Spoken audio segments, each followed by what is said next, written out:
It's just you doing push-ups. No, that's not what we're going on. What a great way to start the stream, though. Hello, everybody. Welcome in. Uh-oh, Spark has the wrong character.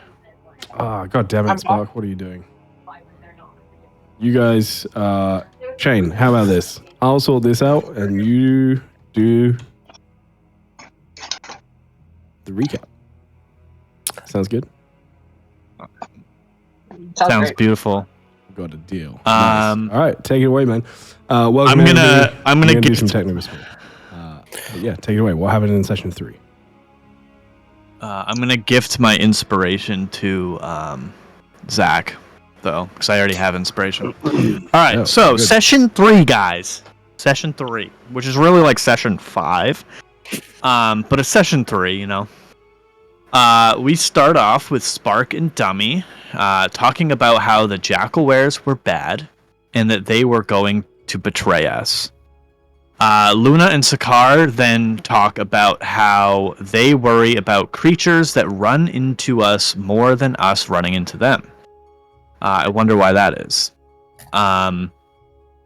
As we set off, Sakar starts mapping out our route with his tools. Dummy uses his orb of direction to keep us on track, while Luna was tuning her harp. Spark noted landmarks and was keeping people cool with prestidigitation. While traveling, we spot whirlwinds in the sand, drawing something in the sand. It's a weird way to write that. A total of 5 of them staying together and moving around each other. Dummy asks to be able to fly so he can paint them. Dummy approaches and they stop, and he does this about 10 times. Rob, stop writing stuff. It's distracting, isn't it? It is actually very distracting. Yeah, so he realized they stop every time he got close.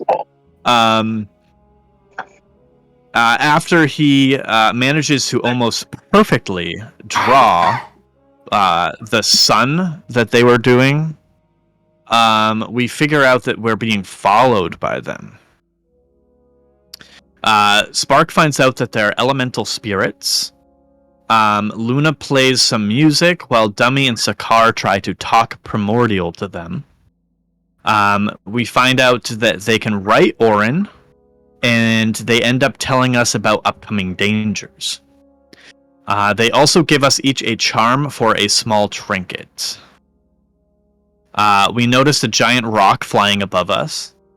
That hasn't come back up, so don't worry, guys. We're not going to die from a flying bird.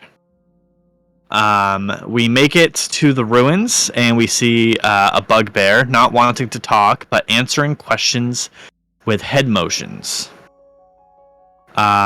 Spark decides we aren't able to get into the cave without violence, so he and Sakar cast Fireball, lighting everyone on fire. The one in front of us speaks out, saying to stop. They are his tribe, and he then takes a lot of damage for talking.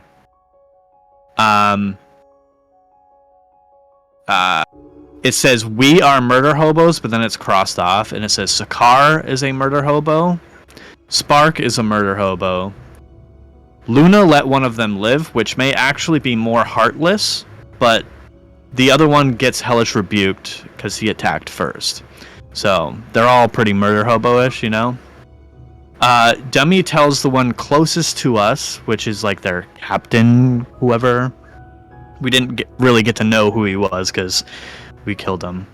And he doesn't want to let them... he doesn't want him to watch the rest of his group die. So he Dummy executes him. And tells Spark, is this really who we've become? We can do better than this. But if him saying that they are bad people is what's going to get him through the day, then so be it, and he walks away. Almost instantly, gets ambushed by a sand spider, getting pulled underground like 80 feet, almost dying, but he uses the stone Spark gave him to become hasted, giving him the advantage to be able to turn into a wolf and run away. He gets away and then is teleported into the cave with Luna. We then all enter the cave and end up in the tomb. We find a door with another construct on it holding a giant shield and scimitar. Down the other hallway, we hear more jackalwares talking with each other. We take a short break before deciding what's next, and that is where we left off.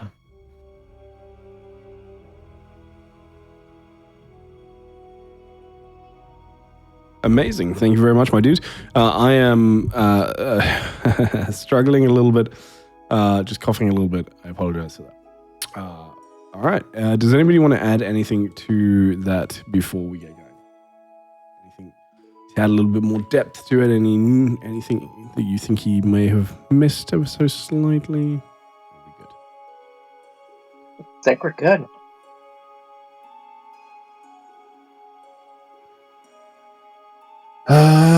No. All right, perfect. I am just finishing up the last little bit that I forgot. I'm so sorry. And Zach, you can put the inspiration on your sheet. It's at the top left. It's like a little dice. He's on the new sheets. New sheets.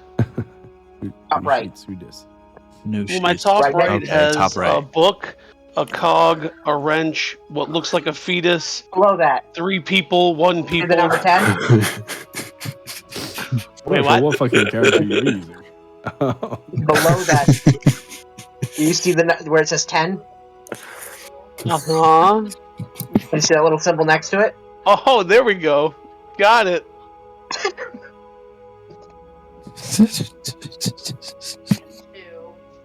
They can sense things way more than we can. Yeah.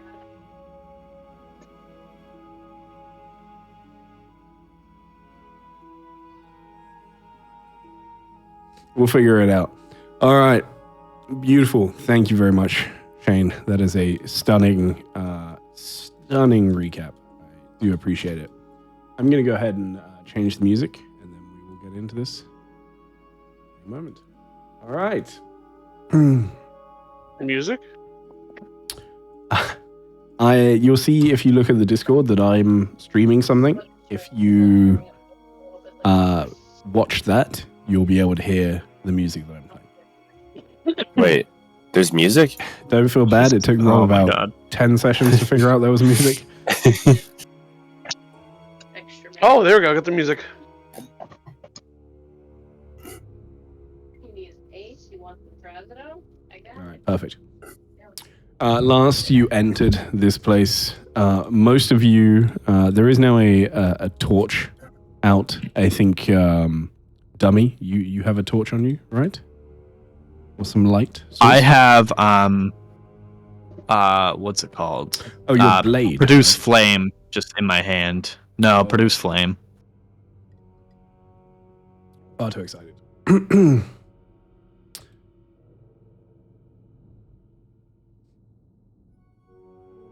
All right.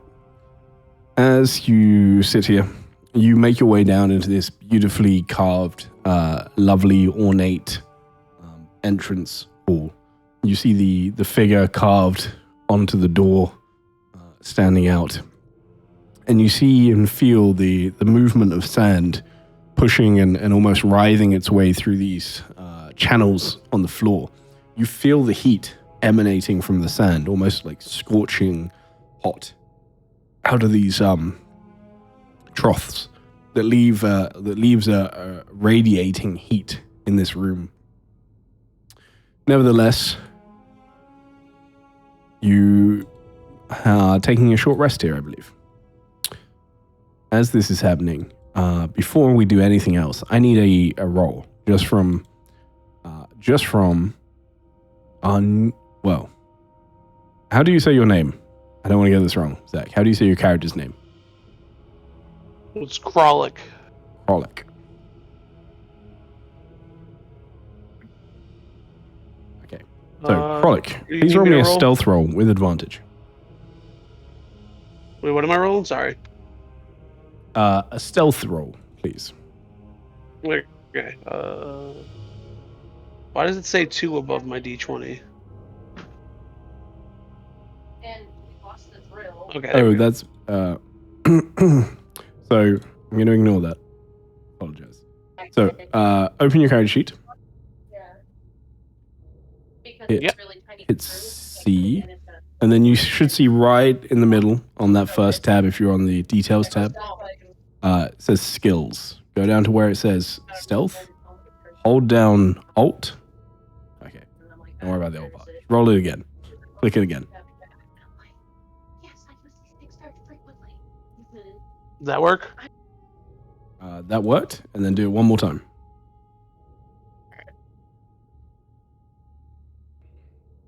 Plus 13. Jesus. And if you Alright, I rolled hold 2 of Alt when them. you click it rolls 2 for you. Okay. Yeah, it's running slow, so I didn't know that it was actually doing the thing. That's okay. That's all good. All right. So, with a 24, I'm going to explain this from your point of view for a second. You have spent time trying to find this cave. The information has been for sale from a few different people, and through maybe rumors, theft, negotiations, maybe just barter and trade. However you've come across this information is totally up to you. But one way or another, you have gleaned the location of this newly uncovered tomb. One that is rumored, or at least has the potential, to hold vast swathes of treasure. Masses of riches. But these are the common rumors that go around whenever a new tomb or a temple or whatever ruins in the desert are uncovered by shifting sands and swirling storms. You have only just arrived, knowing that other adventurers will be heading this way, seeking it out. As you entered, stealthily, quietly, as you always do, you heard a band of bugbears running your way. As they exited, you hid. And shortly after that, as you waited for the all clear, a group of 4 have walked down the stairs, entering this main entrance hall. You see a warforged, a human, an Aarakocra, a bird person, in case you weren't familiar, and a tiefling walk in. At this point, as you cling to the ceiling above them, your hands are starting to ache. Just holding on, looking down at them, and they seem to be completely oblivious to the fact that you're there. What would you like to do?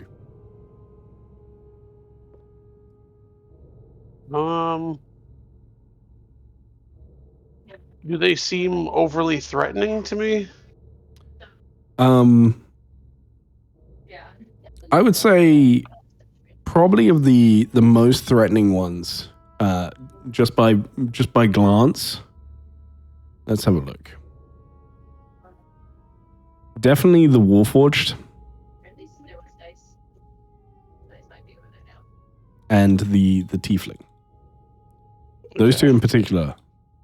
There's something about them, about their power, their stance, the way they carry themselves. They feel threatening. Dummy, would you just give us a very brief description of what our gnome friend that is clung to the ceiling is seeing of you right now, and what you would be doing during your short rest?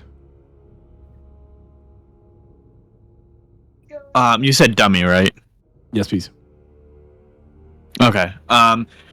So you see as he walks in, he's probably still actually he would have walked in as a wolf first. Oh, true. That's a good point. So you would have seen a giant like metal wolf, as like its head is actually made of wood. And then he would have transformed back into a warforged as he's walking down the stairs. Almost his entire body is made of metal, except for his face, which is still wooden. He's got like blue gems in his eyes that kind of glow like a lighter blue. The color attire of his whole body is like blue, white, and red.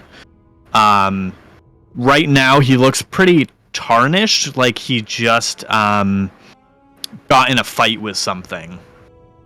And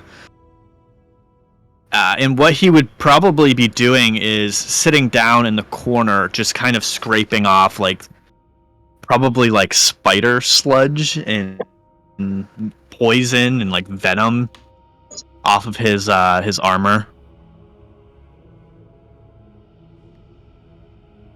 Okay, beautiful. Thank you very much. And I've thrown the artwork up so you can get a look at that. And then over to you. Oh my god. Over to you, Luna. Could you tell us just a very quick description of what you look like? By the way, when I've said that you two are the most intimidating looking, I am fully going off of your sort of passive intimidation scores. And you two have by far the highest of the two. And also a little bit about what you would be doing during this short rest. Please, Luna.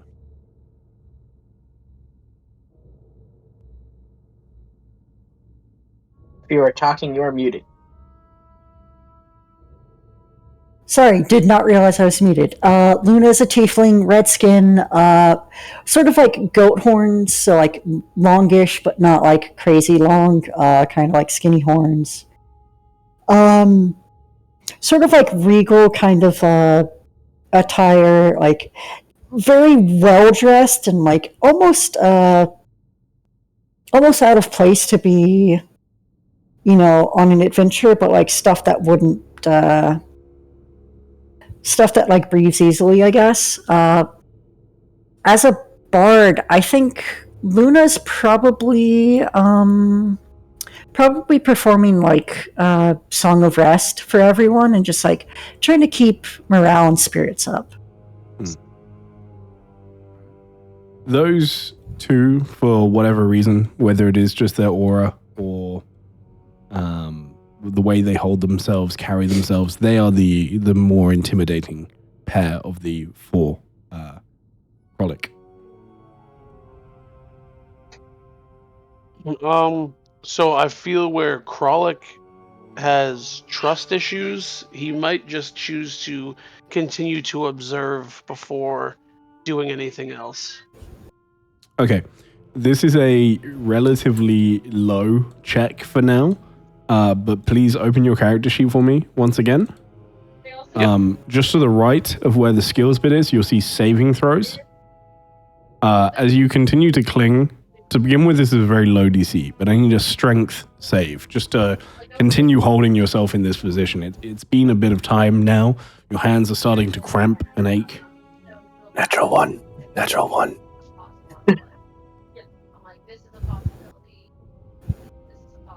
You are fine.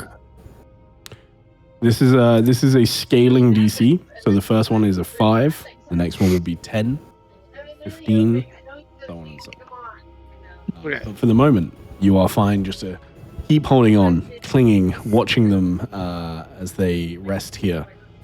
As this is happening, what is your plan? You're sort of just starting your rest. What would you be discussing at the moment as Luna starts to pluck at an instrument and you just breathe for a moment?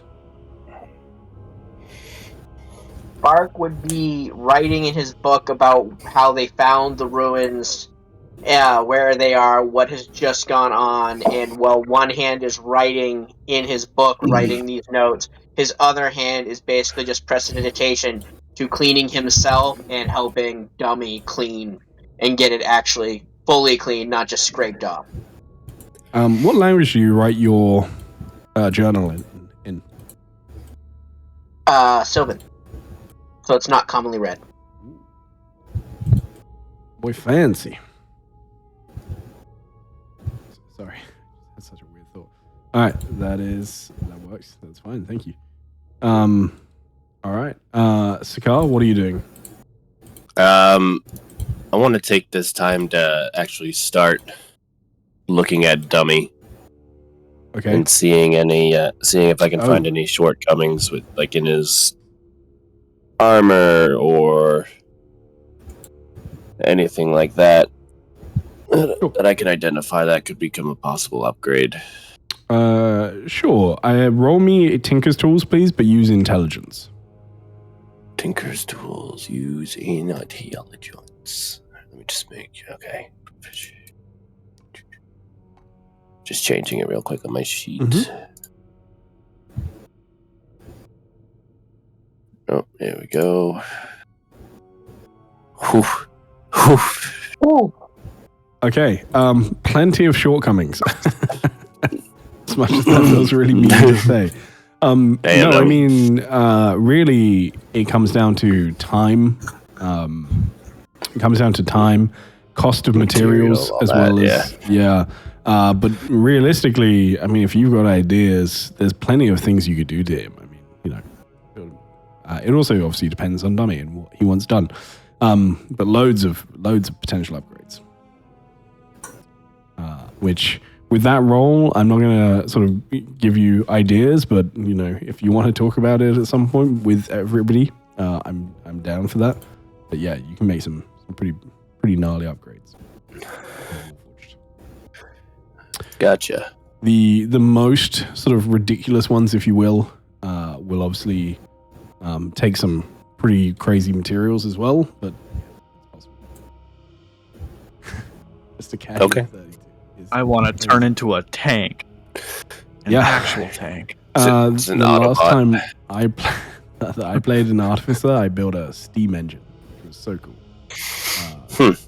Really enjoyed it. All right.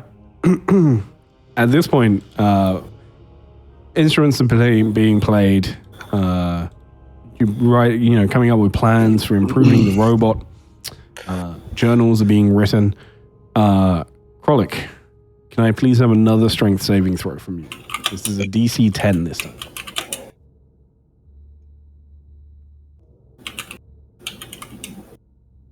Okay. Oh boy. Buddy. It's okay, you passed.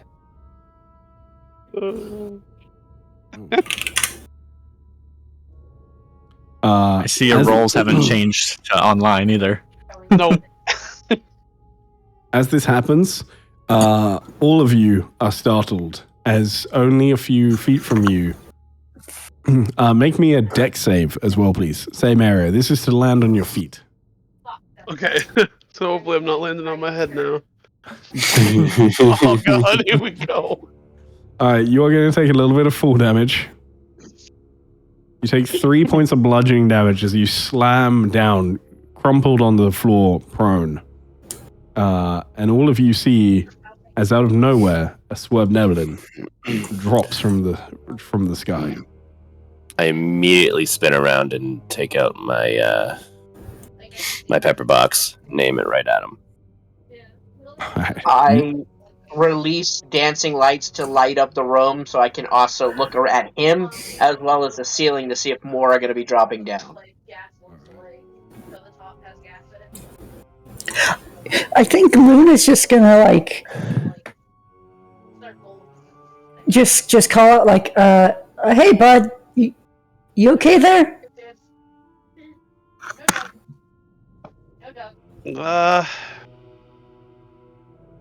Nothing I haven't dealt with before, so.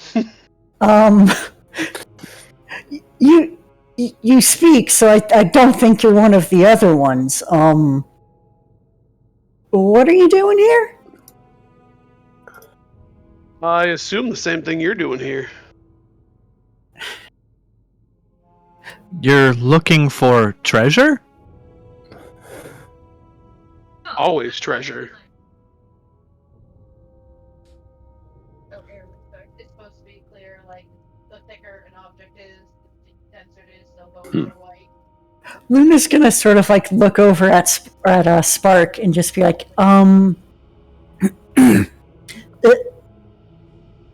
how would this impact our payment if someone I opened it and I was like, fuck. takes from this tomb. Not worried. I'm worried. Well, that's a good question. And I just kind of just put the book away and go, "Do you have a name?" It was like a new doctor at first. I do, but seems that I don't know you well enough, and don't want to divulge too much. So what are we Well, calling you? my name is Dummy. Now you know me. Like, the heart just so. What is yours? I would look around at the others to see if anybody else is willing to share their name as well. The name's Dummy's also Luna. gonna. Dummy's also gonna reach down to for a hand to pick you up. Let's just do one side and we'll do a full body for the doctor to take a peek because we don't know if it's like. Okay. I will take the hand up, and as I'm getting up, I'll say the name's Kralik. Mine is Spark, and the one with the pepper box pointed at you is Sakar. And then the doctor would send it because we did it yesterday. It was a cat that. Are there more of you? And now it has. No, I no longer travel with anyone.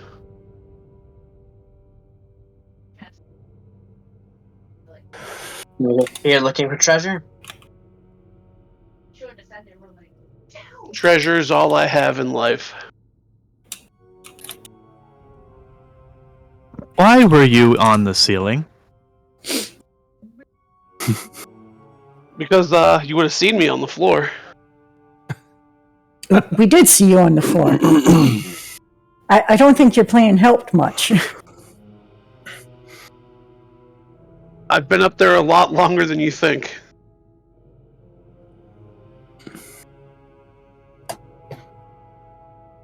It doesn't look like a good place to stay.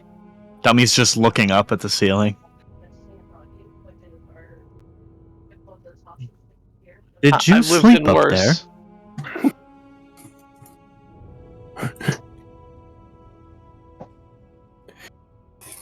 there? Actually, is a good question. So, how long exactly was I up on the ceiling? Probably in total, maybe like 10 minutes. Okay, So so it's a yeah, long no, time I to did like not cling sleep to a up there. ceiling. No.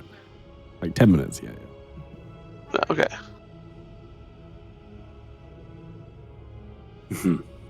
Well, that's good. It doesn't look very comfortable.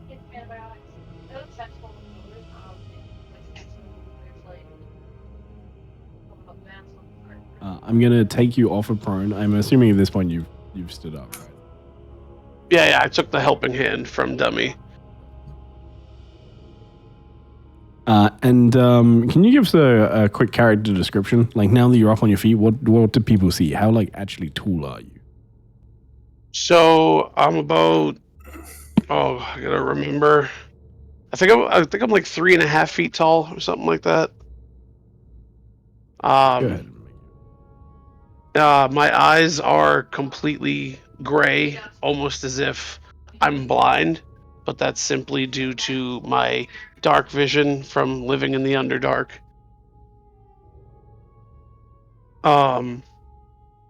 I look pretty goblin-esque, as most deep gnomes do. Gray skin, bald head. I have my face covered in my Dean Martin leather jacket with the high collar. Classic D&D. All right. Beautiful. It's not far from now that all of you will have finished your short rest. Sorry, and so a bit of time has passed. You know that the night is drawing near outside. The temperatures haven't started to drop yet, but certainly, you know, you're going to be spending the night here. Not necessarily like here. I just mean, you know, can't travel further. The dungeon. If you're willing to work with a group, we can offer you some of the treasure.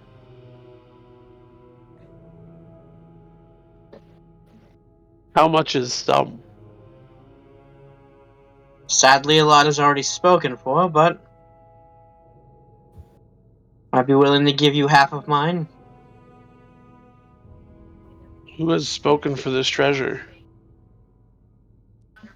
I'm running a contract. 50% for them. The other 50% is for me to dole out. That's odd. I don't see them here. How'd you get your information? How much did you pay? I didn't pay a dime. Just a deal. I don't see what's to be gained from a contract where you lose half the money that you stand to gain.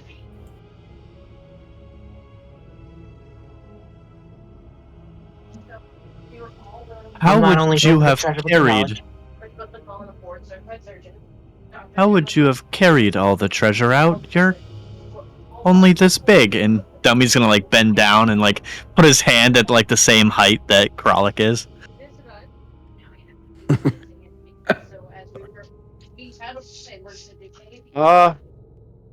I'm a lot craftier than you might think.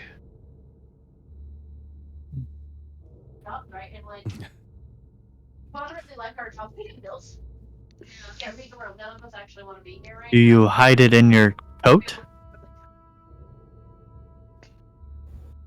Yes, I hide it in my coat. That's nifty. Dummy's gonna look at Spark. Can you make me a coat? I'm not much of a leather worker, but... And I look over at Sakar. Can you make him a coat? I can try. Then I can hide things in it. All right. Do you got any leather?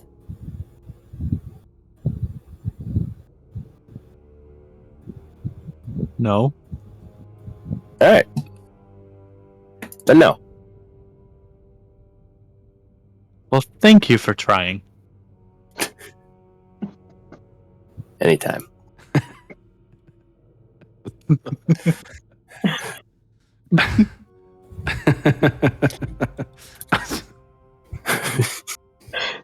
Great work, guys. Great work. Oh, God. Okay. We'll find you some leather and we'll make you a coat, all right? If you like bugbear leather. Yeah, do you like bugbear leather?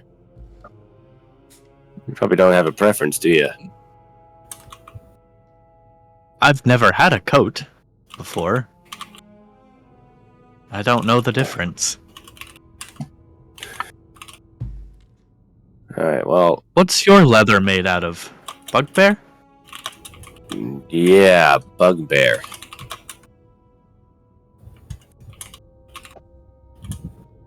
All right.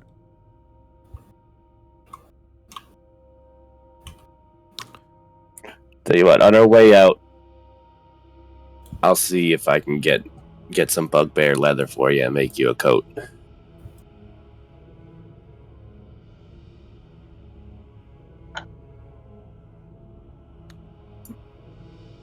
With this, Sakar, with your passive perception, you hear the clinking of coins from down the corridor from this one. It's only momentary. Hmm. And then you hear somebody just sort of mumbling to themselves as they're heading closer. Somebody's coming. I hear the clinking of coins and mumbling. They're coming from this direction. I point towards the corridor.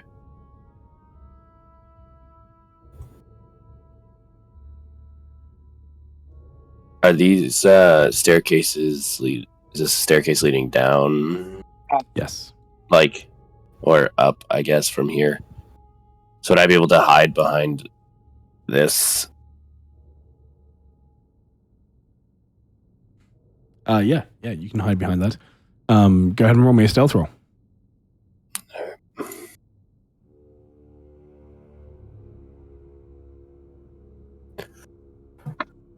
I would look over at Kralik and be like, "You might want to go hide. Something's coming."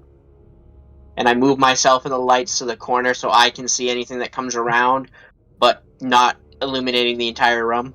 And be like, "Luna, I also wouldn't stand there. Yep. Get ready."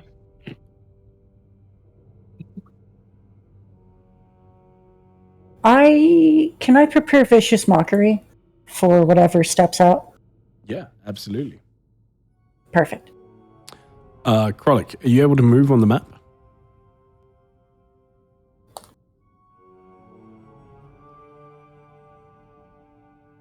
Sorry, I forgot I had my microphone upwards. Let me see.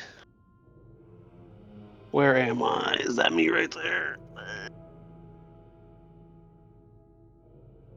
Oh yeah, I see me. Okay. How do I? Okay. So where everyone went to the stairs? Everybody We are is all sort of moving out scattered. of line because something's coming from over here. Okay, so you're all hiding. Yep.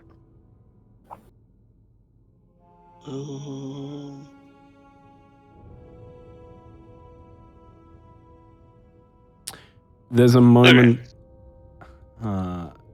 Okay, and everybody apart from Sikar, roll me a stealth roll, please.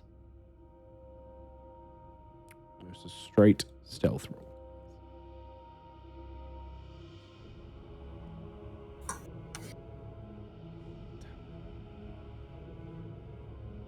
That makes sense. All right, perfect. With that,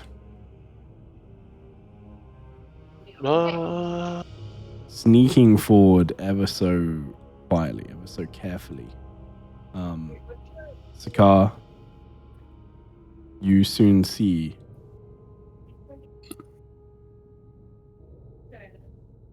what is your... you soon see a jackalware moving, creeping forward carefully at this point. And as he gets to this point, he squeals, seeing Dummy around the corner. And begins to run. Anybody with a held action, or any of you may take an action at this point. Luna, you see him. Go ahead and... Yep, perfect. Yep. I think I'd probably call out, "Your feet are unwashed." What? Your feet are unwashed. I don't know. There's a moment it's he a goes to mockery. run and pauses, looking confused. Make sure you target. Oh, I forgot to target. My bad. I'm just making them a wisdom save. That is definitely not going to succeed. So he would take 4 points of psychic damage and has disadvantage on the next attack roll it makes. All right. As we get to this point, I'm going to go to Spark. As you see them, what are you wanting to do? I would toll the dead. All right. Fortunately, that is a success on that one. Sikar, what are you doing? I will use Firebolt. Okay, make sure you target.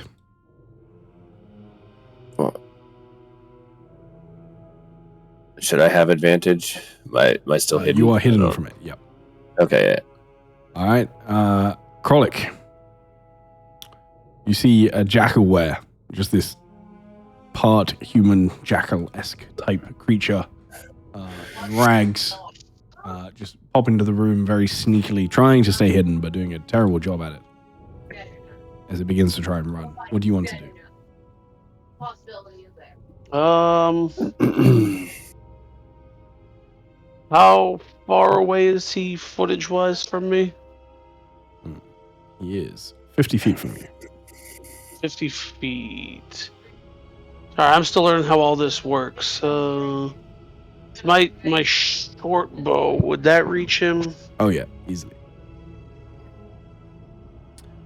Okay, so I'm going to fire an arrow at him. All right, do me a favor. Do you see the jackalware on your screen? I do. All right, so double right click it.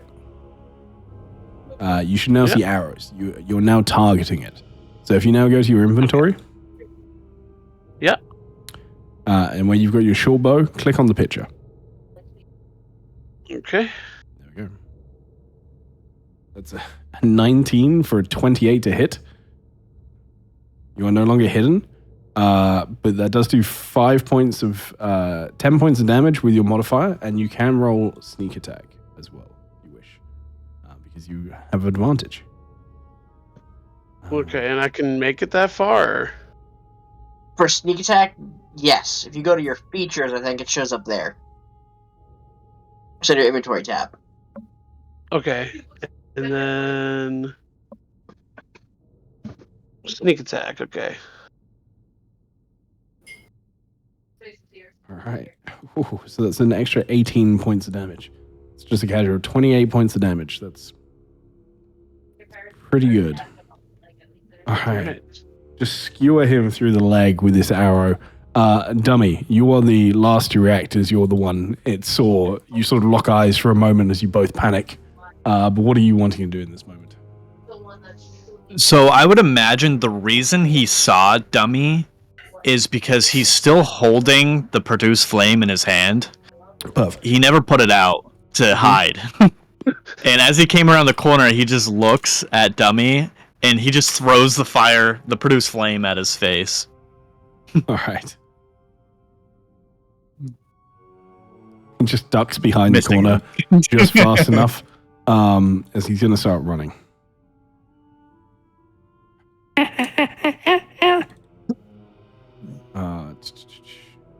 He is going to run and dash. Luna, it is your turn. We haven't rolled initiative for this, but we're just working through it. It's one guy, but he is running. Yeah, I think Luna's going to step forward, and I cannot see that guy. Where did he go? How far did he run? He did use a dash action, so he dashed. Luna's not going to chase after him. Luna's going to wait for the rest of the party. Okay. You can always try and see if you have anything for it. I don't think you do. That's fine. All right, no problem. Yeah.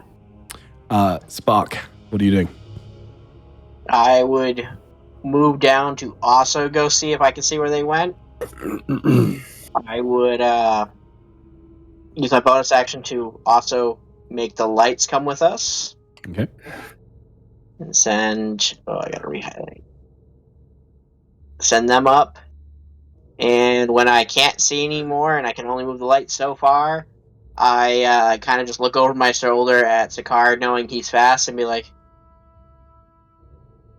hopefully you can find them. Don't let them get too far. And I will take the dodge action. You do say that Sakar is fast, but Sakar, as you look down that tunnel, you are not going to be able to fly in the tunnel itself. Yeah. But it is your turn. What are you doing? I will come up and just say, remember, they lure people into traps. They had to have known we're already here. So I would proceed with a lot of caution. And then I'll just hold my action just to shoot whatever pops out within my line of sight. Totally fine. Krollik, you see all of the these new people that you've become acquainted with moving towards that tunnel where you just saw the jackalware, but none of them going too far. What would you like to do? None of them daring to go too far. Sorry, I'm just trying to see. One thing I will tell you, Grolic, and I think you would know this being a Swerve Neblin, is that your dark vision is better than most people's. So you do get the sense that they cannot see down that tunnel very far. Yeah, I know. I have, I think, 120 feet of dark vision. Oh, I also have 120 feet. You have 60. I'm just trying to figure out what my movement distance is. You guys have dark vision? Well, does the Aarakocra, they have dark vision, right? Or no? 60, yeah. Yeah, then I have the goggles of night that increase it by 60. Okay, good to know. Your character sheet is wrong then. Okay, let me update it for you. Oh, yeah.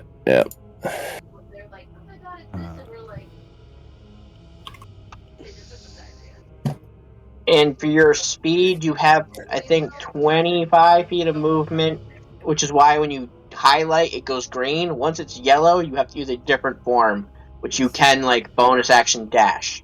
So you technically could move 50 with still having an action. Do winged boots help? It makes it so you don't have to be on the ground, so you could fly your walking speed. So it's the same speed, but you are able to fly that if you wanted. Okay. So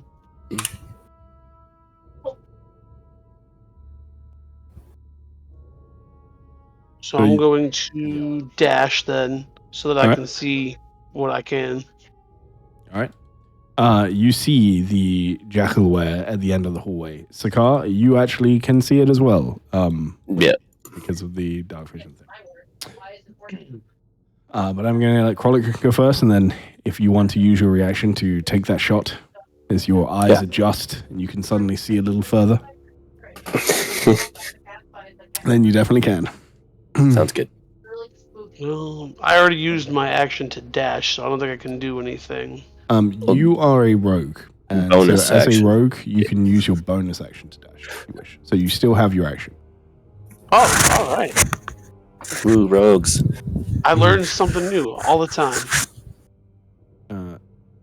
So I'm going to go with my short bow again. Yeah, absolutely. That hits. That is another 7 points of damage. Unfortunately, you can't sneak attack on this one. Okay.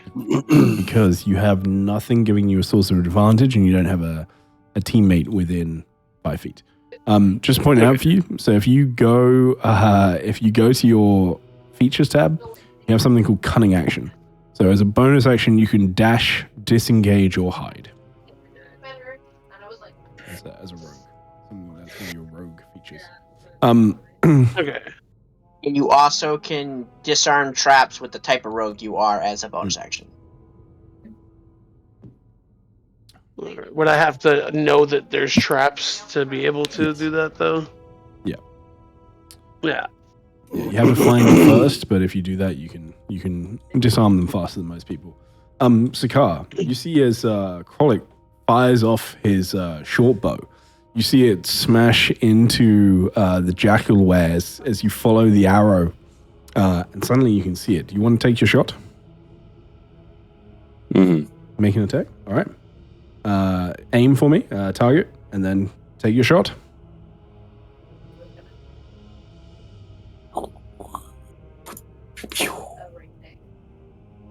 I don't know why I still have advantage, but...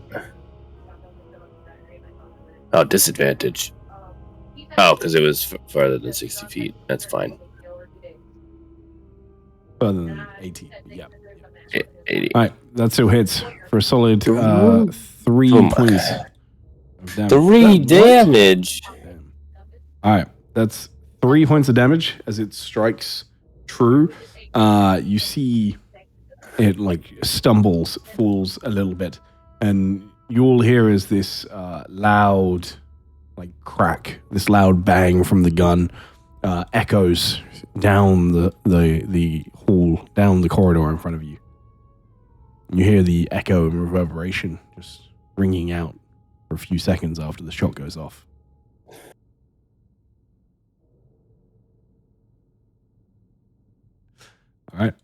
Okay, they already know we're here.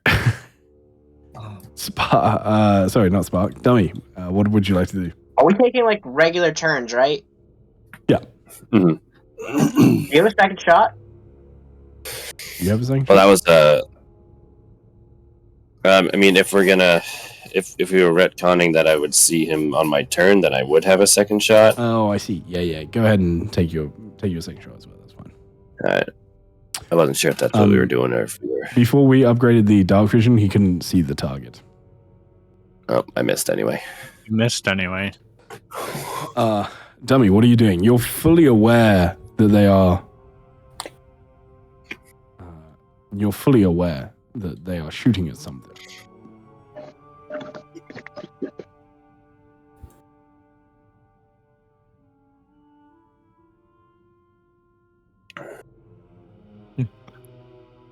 I don't see jack shit. You do not. I will pull out my great sword and hold my action for if any jackal wares come up to me. Okay. Waiting for everyone else. Perfect. With that, this one is going to turn, looks back.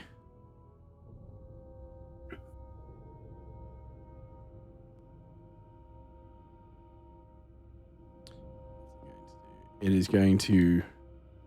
You see it appear for a moment. Just for a split moment, you see as the jackalware appears in the distance. Flames in its hands lighted up with a flickering orange light across its face as you just about catch a glimpse of it.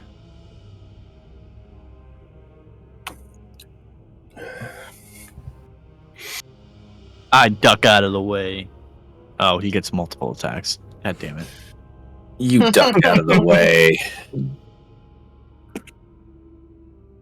He predicted my duck. All right, with that, we'll keep moving. All right. With that, Luna, what are you doing?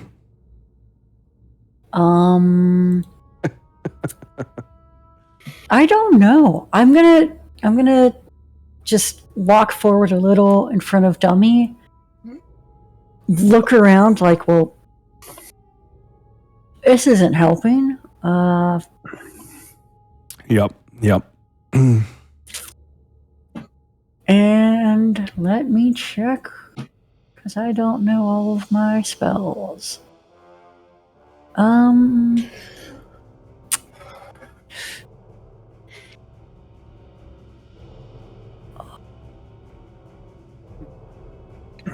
None of these are helpful.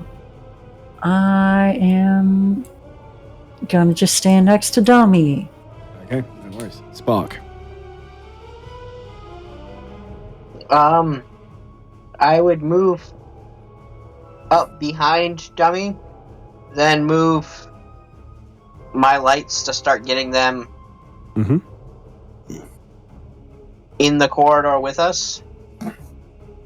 And I see nothing ahead, so I would just continue to dodge as we make our way down. Okay. Perfect. Thank you very much. Sakar.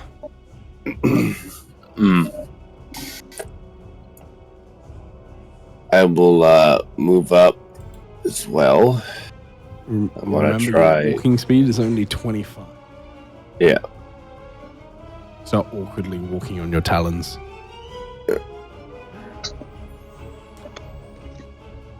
Yeah, I'm gonna try to see if I can spot any trap or. I mean, I probably can't look that far ahead. I don't really know, but I want to try to find traps. All right, roll me a perception. Perception, huh? Perceptions. This is something you had already slightly clocked. Do not step here. You see a very obvious pressure plate. Very obvious for you. Others may miss it, but you are able to zoom in. You can almost see the mechanism beneath the plate as you look at it. Alright. Luna, 20 feet straight ahead. There's a pressure plate. Don't step on it. Gotcha. And, that's all I can see for now. That's it.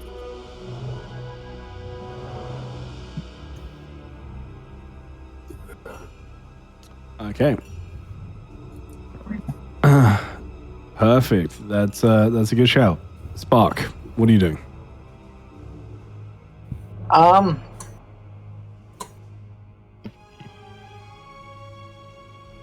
Not Karluk? Oh, I do apologize. You went a second ago anyway. Kralik, you are correct. Kralik, what are you doing? Did I hear Sakar say about the pressure plate? 100%, yeah. Alright, so can I go to it to try to disarm it? Yeah, well, as you should be able to. It will probably require a dash action, but you can do both because of your action economy. Okay, should I walk up to it and not actually like on the pressure plate? Yeah. I mean, you can step on it if you want. No. I wouldn't recommend it. Yeah. If I stop like directly before the X, that'll be... Yeah, that's fine. Even if you stand on the X in this situation, because you know it's there, I'm not going to... You're specifically going to it. That's fine. Now that you're at that point, I need a Thieves' Tools check, please. So... Okay, do I need to open my character sheet for that? Yeah, go to your inventory. Right at the bottom, there's Thieves' Tools. You're just going to roll them the same as if you were rolling like a bow attack. Yeah. So when I clicked it, it popped up with like the ability modifier thing. X. It should be all correct on there, so just click OK. Okay. 28. That is a success in a flash, in moments. It takes you seconds as you ever so slightly take out some tweezers, just prise the plate up just enough that you slide in a like almost a scalpel-like blade, slicing through this thin wire of metal and disarming the plate. Okay. It's a success. I will get rid of that cross because this trap is no longer there.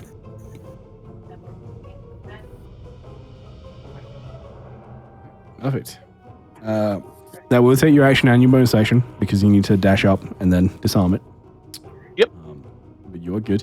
You can actually move a bit further ahead if you want. But that's up to you.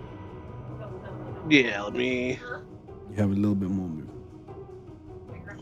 How much? You can move 15, another 15. It's only a bit more. Okay. All right. Perfect. Thank you. All right, Dummy. You see your new Swadneblin friend move up, fiddle with the floor for just a moment, like literally moments, and then keeps moving.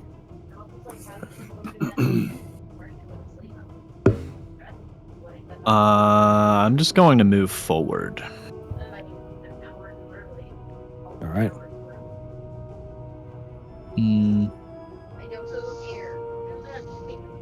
Do I run around the corner? That's the question. No,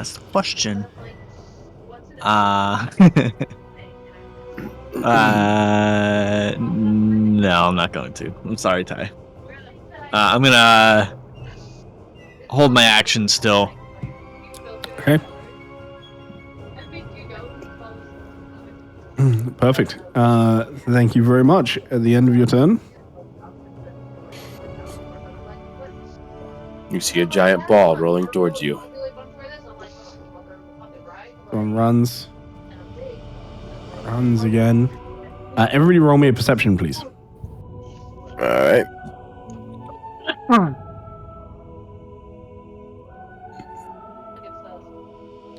Damn, guys, what's going on? I got a nat 20. Oh, so did Derek. Yeah. I didn't. We're all rolling perception? Yes, Yes, please. sir. Sorry, I was That's almost good. dying over here. Oh boy. Yeah. All right. 14. Very nice.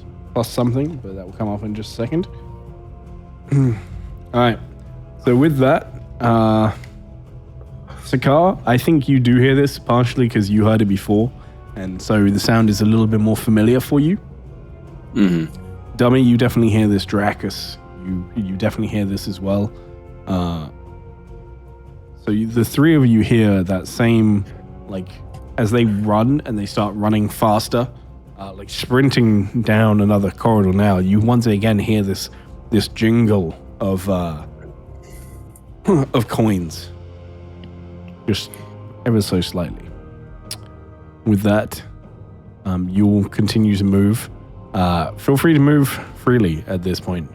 By the sounds of it, it gets fainter and fainter, and with the speed that they're dashing, at this point, I'm going to essentially end the combat. He is gone. All right. As I'm moving up and about to turn the corner, I want to try to see if I can find some more traps as well. All right, roll me a perception. You round the corner here, and as I say, you're free to move as you wish at this point. You see a large, what looks like crystal or glass, some sort of like shimmering, beautiful dome on the wall. It seems decorative in nature, and you can see there's, it's definitely part of the wall itself, as there is sort of glowing, swirled circular carvings around it. In terms of actual traps, you don't see anything in this corridor. I thought that was dummy, just about to just straight up move. Alright. Hey, dummy, get back here. Hey, Spark. Does that thing look of any importance to you? Any idea? It's got runes carved around it. Does it look important or anything that I was seeing before? Interestingly, as your lights get closer, you see a very slight glow in the very center of this, like heart orb, heart dome. Roll me an Arcana, please.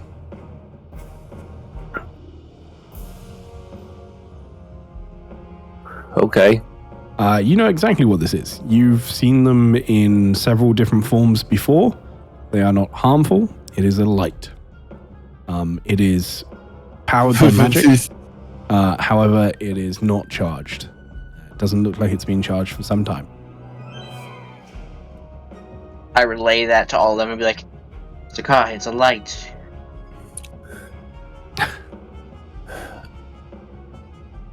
Alright, thanks.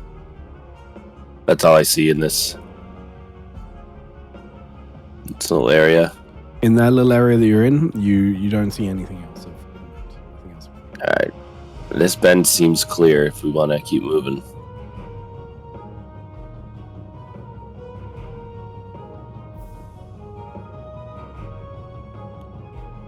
Keep moving. Does anyone want to sneak ahead? I'll sneak ahead. Sorry. Keep an eye out for traps.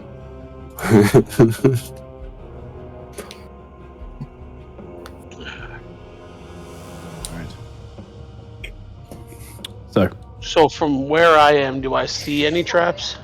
no, you know this area is clear. So Sakar has just had a look around here. You know this is clear. First things first, go ahead and roll me a stealth roll as you begin to sneak ahead, please. Okay. Sorry, everything got like frozen on my end. All the dice were still just on my screen.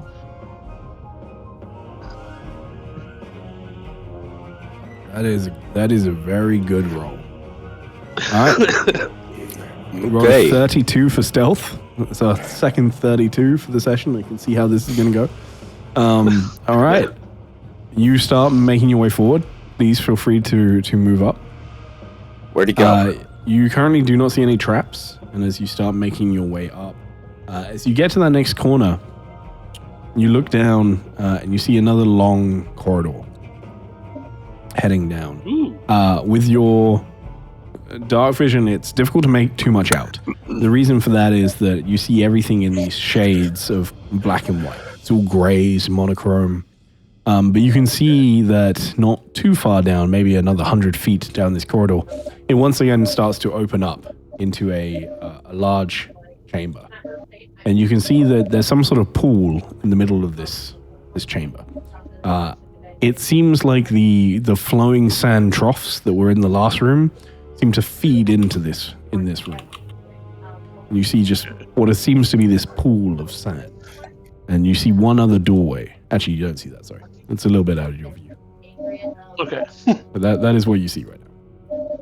All right, so I see a pool of sand in the long hallway. I don't notice any traps because you said I pretty much just seeing like black and white down this hall. You can roll me a perception at this point if you wish. Okay.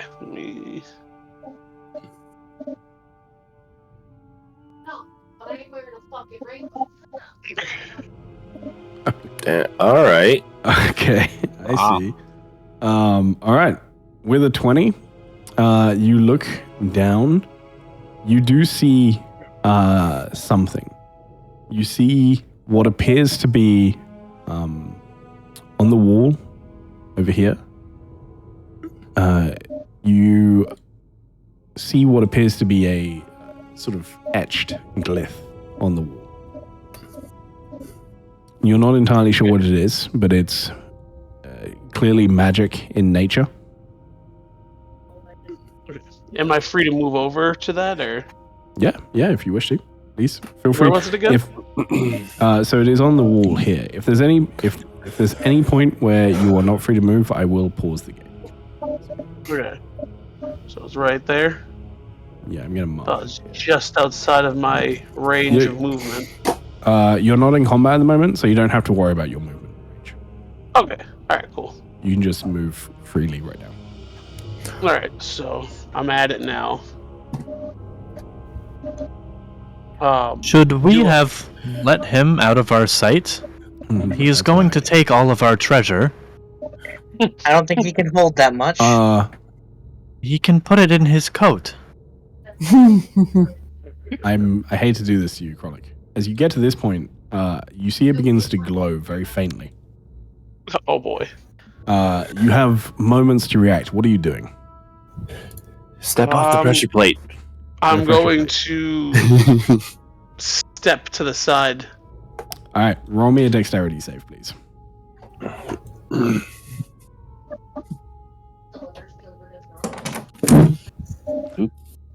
It's under saving throws, correct? Yes, please. This is under saving throws, dexterity saving throw. Yep. All right. All right. You see this thing start to glow. You dive roll back, and all of you hear there is a large hiss and an eruption of arcane energy as fire and flame engulfs this room. I am going to roll the damage. And because you succeeded, usually you would take half of that. However, because you have evasion, you evade all of it. All right. That is another wonderful rogue feature. So is it just Thank this God, eruption that's of a lot of flame damage. spouts into the room? I actually rolled terribly for that. That's very low damage for a 7d6. But you avoid all of it. And you see as the glyph fades and burns away off the wall. Okay. Lesson learned. All right. Sakaar, you turn the corridor, and all of you see this like burst of light as the flame erupts around the corridor. And you see, as you turn the corridor, you see Krolic is absolutely fine. Just stood there looking at where the glyph was moments ago, and you just see the remnants of it burning off the wall. Oh boy.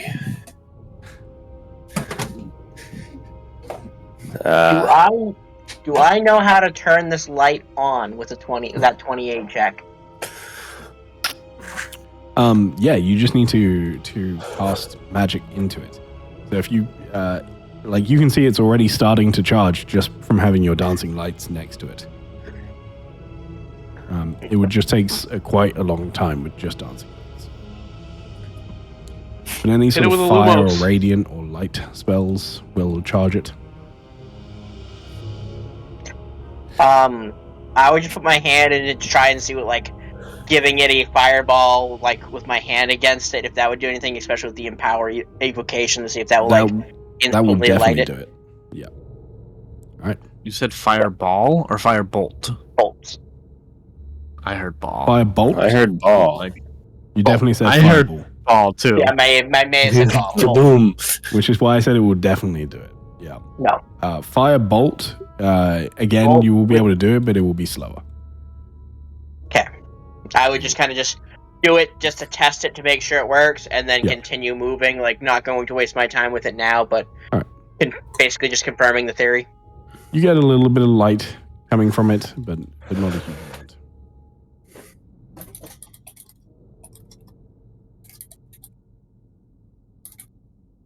All right.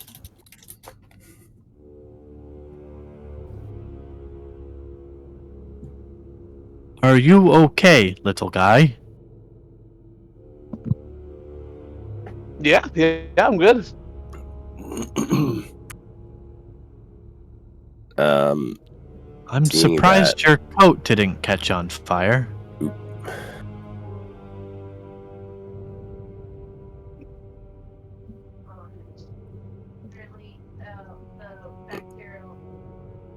You trying to steal his coat?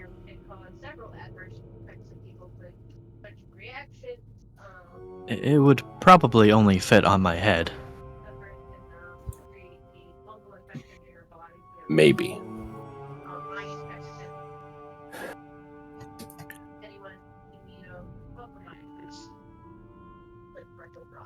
Are you going to continue on? Or do you need one of us to? I'd be more than happy to take a look for some traps too.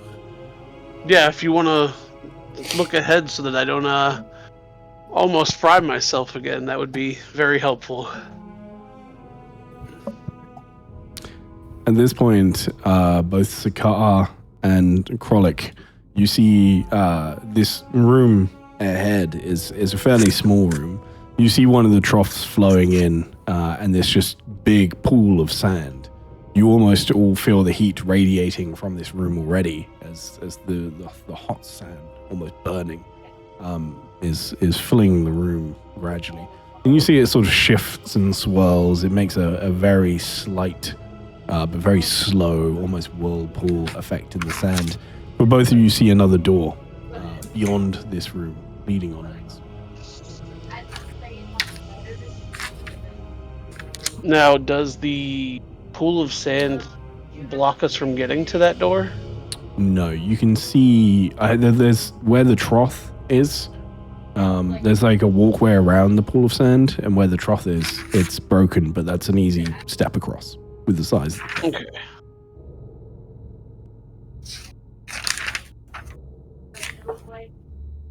Feel free to move. Keep moving, guys.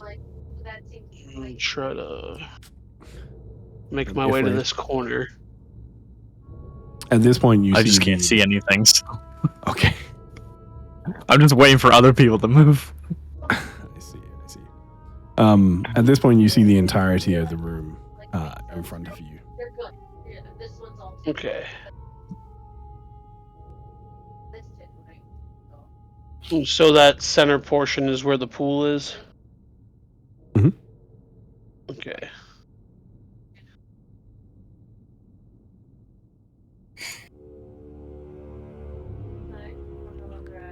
So to go through the room, I'd go around the pool, I take it?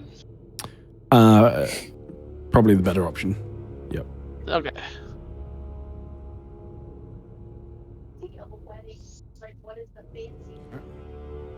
I'm going to enter the room. You see there are carvings in this room. As you step in, you see above you is a domed ceiling. completely domed, about 20 feet up.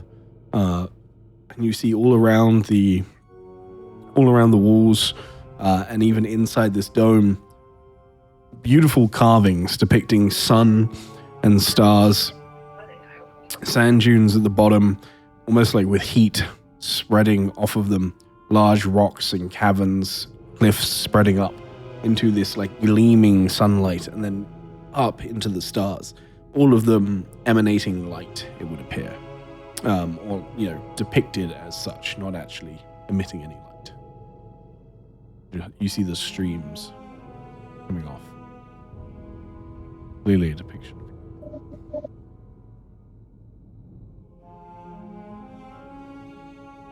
The topmost patterns almost seem to shift, and the golden, like red, deep sands you see swirling below here as well, as the lights now light it up. And you will feel this sweltering, almost unbearable heat radiating off of it.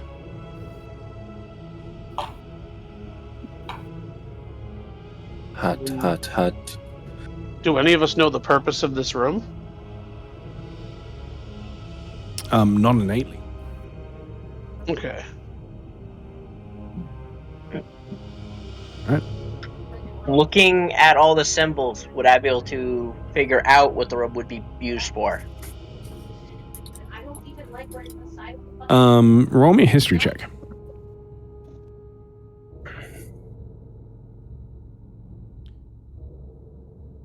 From what you can tell, obviously it has to tie into the greater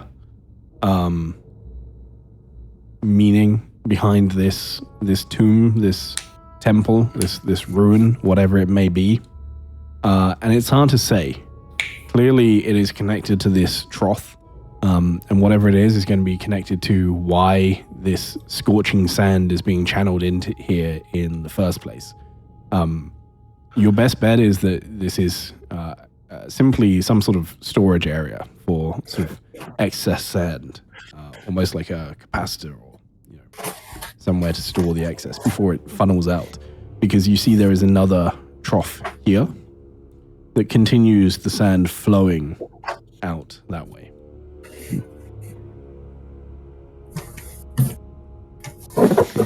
It is quite literally, although you don't know the reason behind this is literally a hot sand storage room.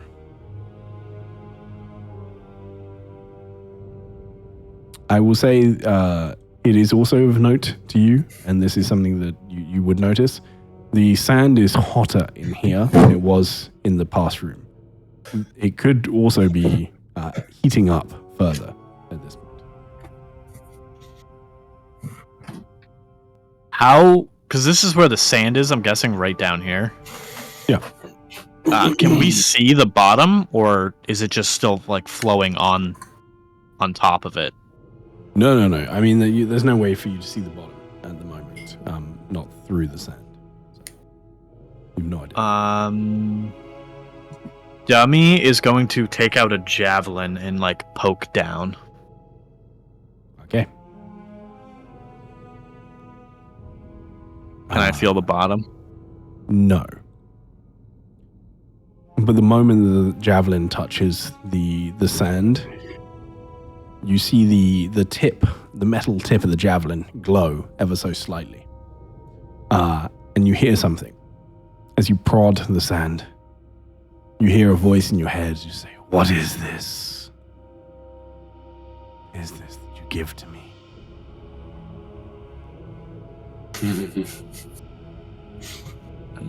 He's gonna look at Spark. I didn't give you anything. I look at you confused and be like, I know, I've just walked up to you. Well, As you then pull the why javelin did you back, tell me? Oh, sorry. Then why did you tell me I gave you something? I Was didn't, dummy. that you in my head? Currently, no. Scary place to be right now if it's not me. Here, you try. And he's gonna hand the javelin over to Spark. As I need you to mark this javelin off of your character sheet, because as you hand it over, you realize that it's completely blunted where the metal has just melted away at the end. Perfect. That's why I didn't shove my greatsword in it.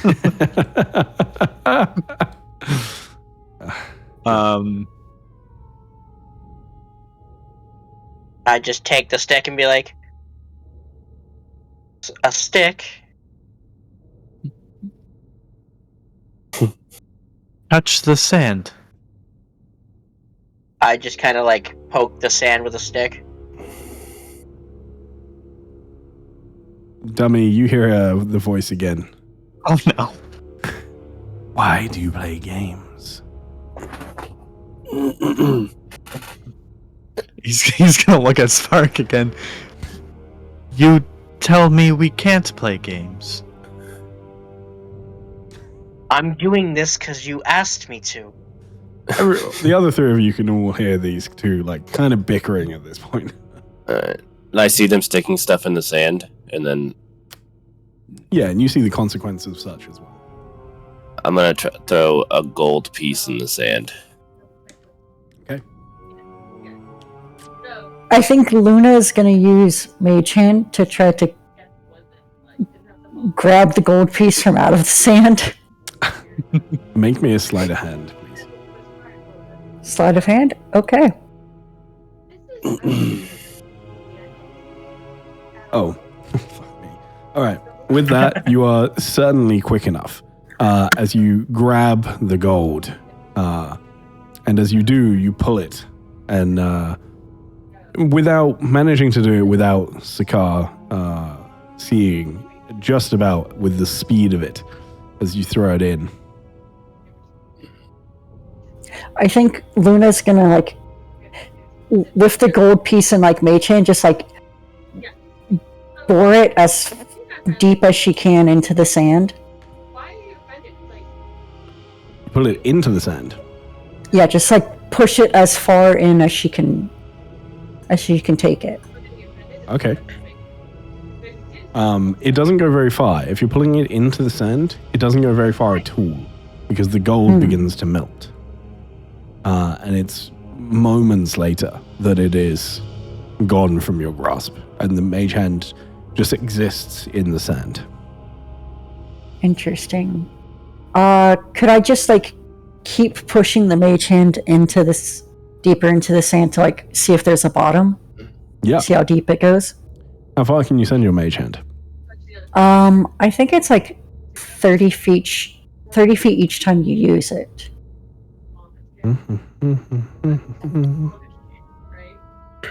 Let's have it. The hand vanishes if it's ever more than 30 feet away from you. Mm-hmm. So you push it down 30 feet, and it vanishes. But it had not at the bottom. Interesting. I would probably relay that information to the rest of the group. Like, it's more than 30 feet deep. I want to jump back to this little bit of bickering that Spark and Dummy are having at this moment. What are the two of you doing at this point? I just keep poking with the stick, and just I'm getting, like, frustrated, and I just kind of give the stick back to Dummy and be like, "We don't have time for games, Dummy. But then you're saying you need me to poke the sand. I'm very confused." Weren't you talking in my head? Didn't we just go over that it's not me?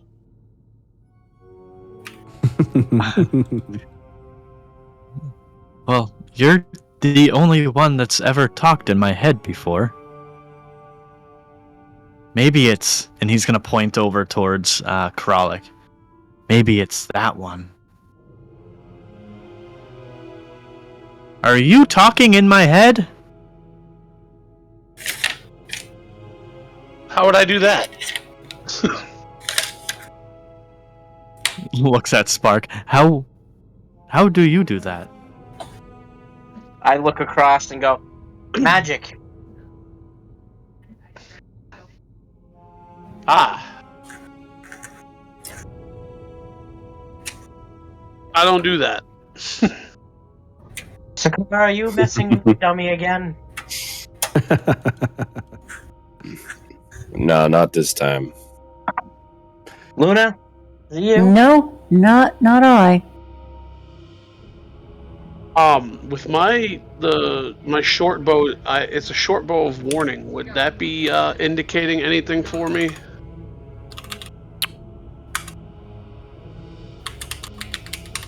Give me 2 seconds.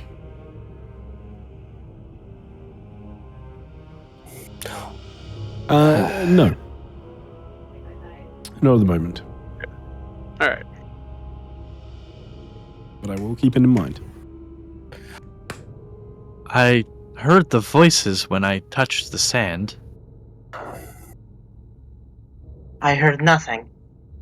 Besides you saying that we were playing games. The voice told me we were playing games.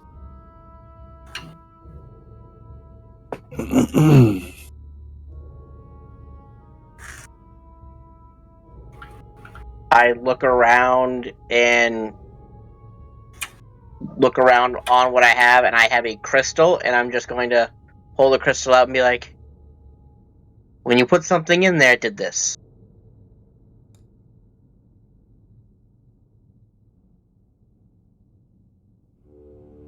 What? And I'm going to hold the crystal out, and I'm going to just lightly touch the sand with the crystal and see if anything happens.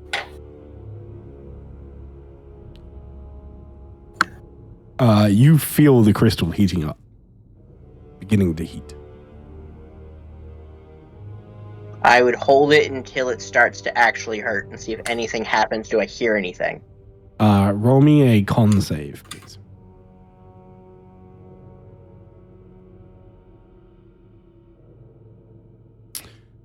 You can hold it there for a good moment. Like the heat is radiating off, but it's not actually burning you yet. But it is definitely very uncomfortable to sensation as you get this close to it.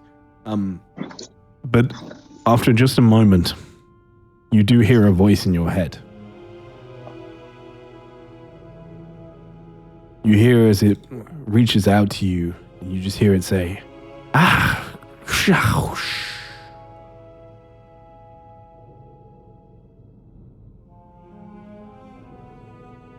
I just kind of look over at Dummy, and I let go of the crystal and go, I hear you in my head, but I don't understand you.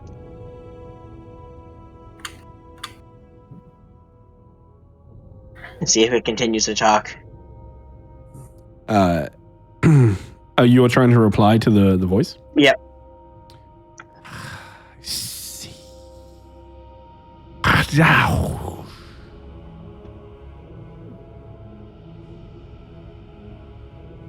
I just look frustrated and be like, Dummy, it speaks something only you speak. I don't seem to understand it. And I'm going to kind of just sit there and be like, do we want to push past this, or do we want to talk to whatever's speaking to our heads when we put stuff in the sand?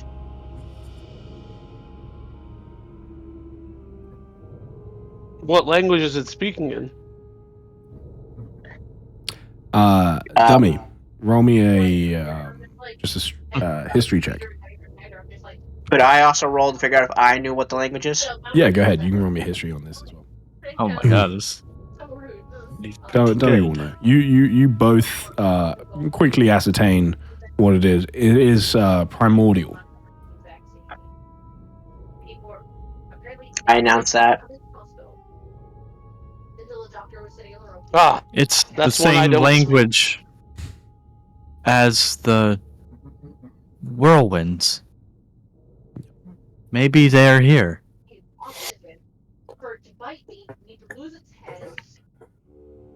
Sakai, you can talk to him. Do you have anything you want to dip in the sand? I threw a gold coin in there, but I didn't hear anything.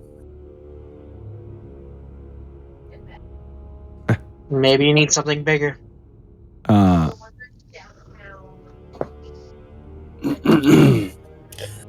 Yeah. I don't have anything bigger to put in the sand. ouch. Yeah. As you are saying this, Cigar, as you say you didn't hear anything, you just hear a voice in your head. It just calls out, reaches out to you, whispers,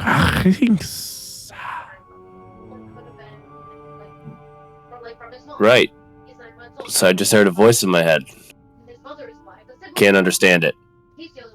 Roll me do me a favor, roll me an insight roll, please. Alright. Okay. Okay, perfect. You actually do understand it a little bit. You speak Oran, which isn't strictly speaking exactly what it's speaking in. Whatever dialect of Primordial it is using is old, but there is enough overlap that you do manage to pick out like just a tiny bit. You get the sense of like almost glee from what it's saying. It seems amused, and it seems to be hinting at understanding, as if there was some sort of prior understanding, but whatever that means. It's a little bit cryptic, and because you're only trying to decipher from different dialects, it's a little convoluted, but it's roughly that. Alright, so I can't fully understand it, but it seems very entertained, and something about prior knowledge. Well, Did you understand what it was saying, dummy? I don't think it liked my gift. As he says that, I'm going to spit into the sand. Okay. Oh God. No. Okay. You hear a voice, and you feel your bow of warning start to like almost like vibrate. And moments later, you see the sand swirl, and is going to like you see just this like almost rock, solid, just amalgamated ball of sand swing towards you.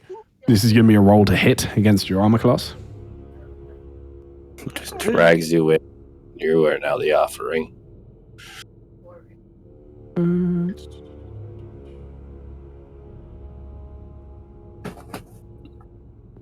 What is it for?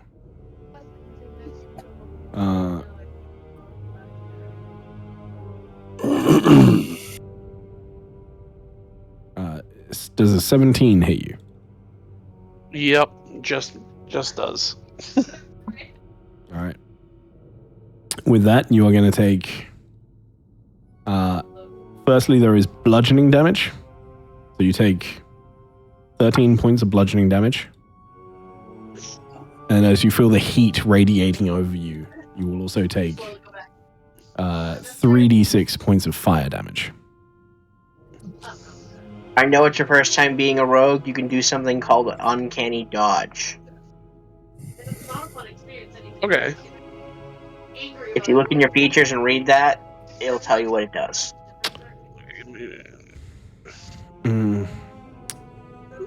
I will allow it because you have the bow of warning in this instance. Technically, you have to be able to see the attacker.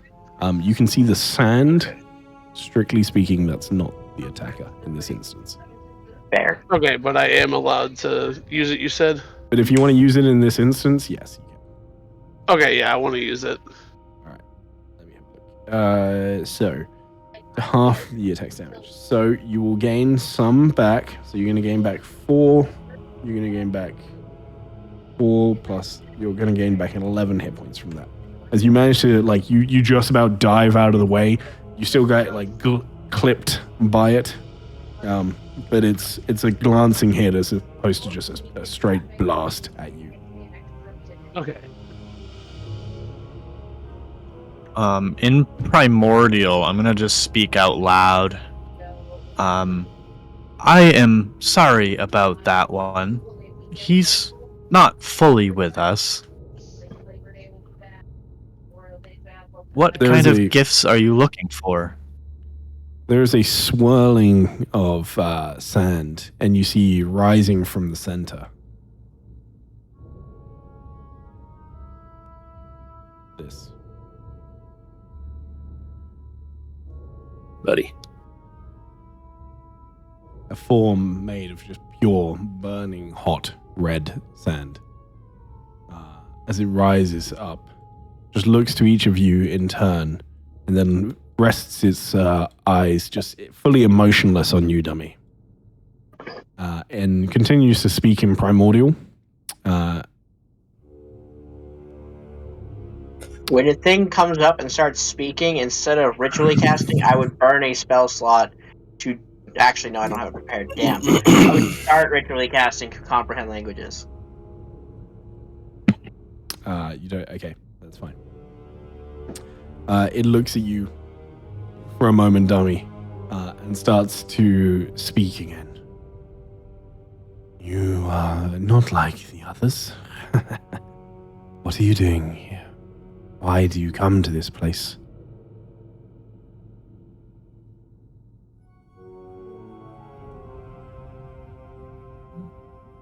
We were sent to look for treasure.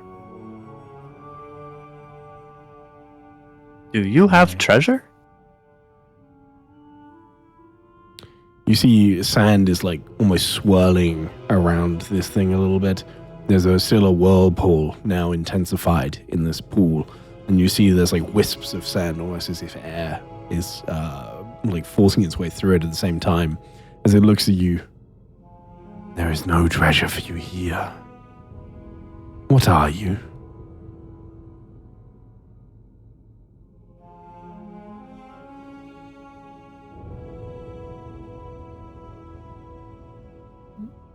I am just like everyone else.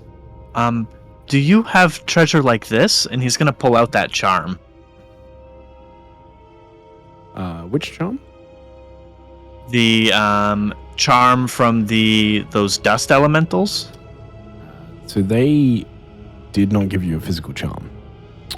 Oh, it's like as in like like a spell. Okay. So you are Never mind charmed. For instance. So yeah. It's not a physical thing. It's just something that you have this like feeling now and that you can use. Okay, then I take that back. I will say, do you also draw in the sand? It looks a little like it looks at you just emotionless still. Like this. And he's gonna pull out the picture that he drew of the sun. They look at it for a moment. What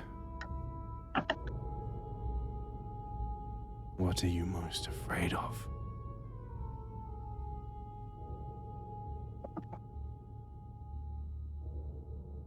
Right now, falling in the sand. It looks hot.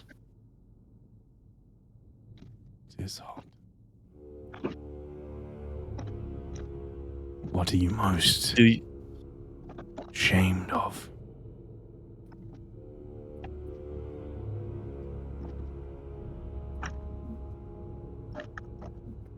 Killing people that don't deserve it.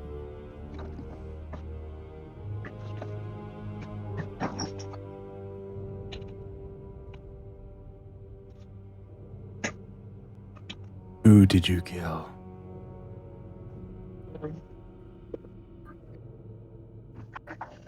I never got to ask his name. He did not talk much. You do not ask names before you kill. You did not ask the name of the one that just passed, and yet you attacked.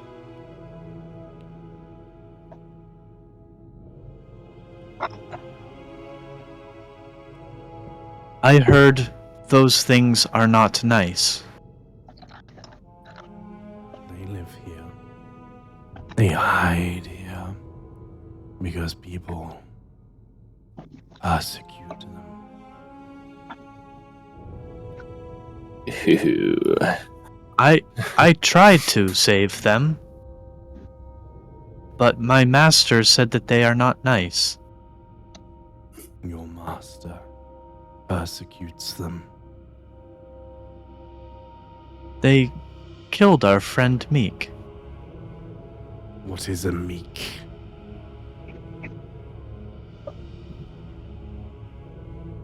Also, I don't fully understand, but they.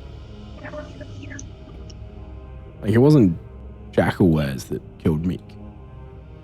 I know it's just dummy being dumb. Okay. Because the conversation that they had about the Jackalwares, Dracus was saying that they kill people like Meek, so now he thinks that they killed Meek. Okay. Cool. I was wondering if you were being deceptive, but it doesn't sound like you are. No. They like to ride on big lizards. If you are here for treasure, you may not enter, especially not with the persecutor.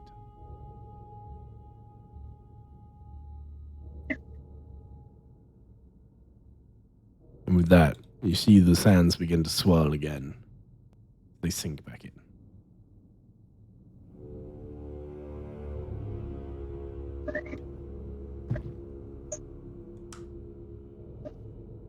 They said you may not enter, as he looks at Spark. All that conversation, that's all he said.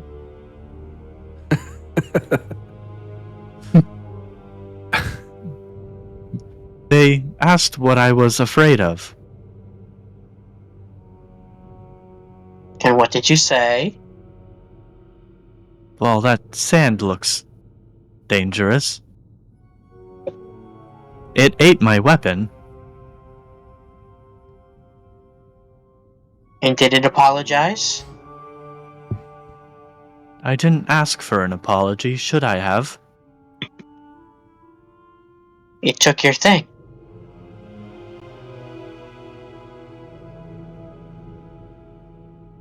It also asked what I was ashamed of. What are you ashamed of, dummy? Killing things that don't deserve it.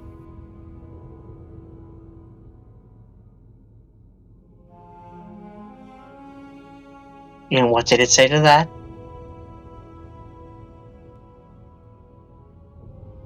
It asked me who I killed. But I never asked their name. It didn't like that.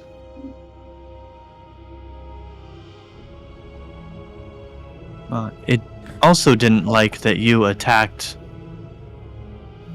the jackal that ran out. I tried to tell them that they're not nice.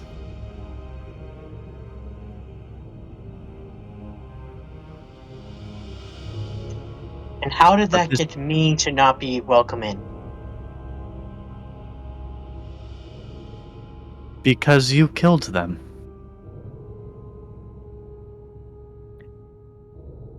The bugbear. Well, you said that they weren't nice.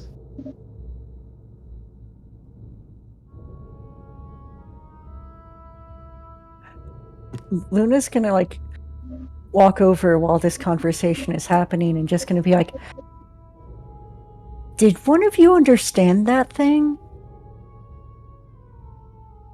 I guess Dummy was able to understand it all, and I'm still working on trying, as I point to the book, to figure out what it was saying, but still gonna be a couple minutes. Okay. I could make it understand me, but I might need a translator. If we can get it to come back up, that is. Dummy, when I can understand this thing, do you mind being a translator for Luna? It seems to like you. I can do my best.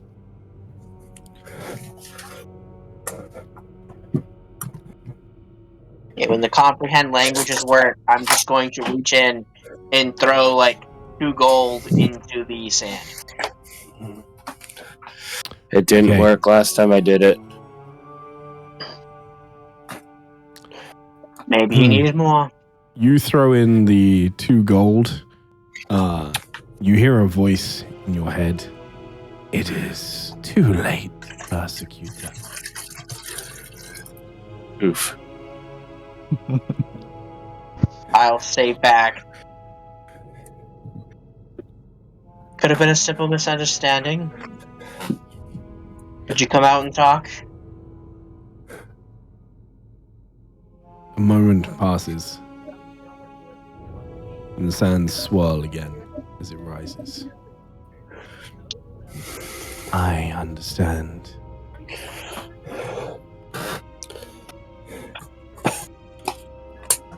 Tell me why you're here.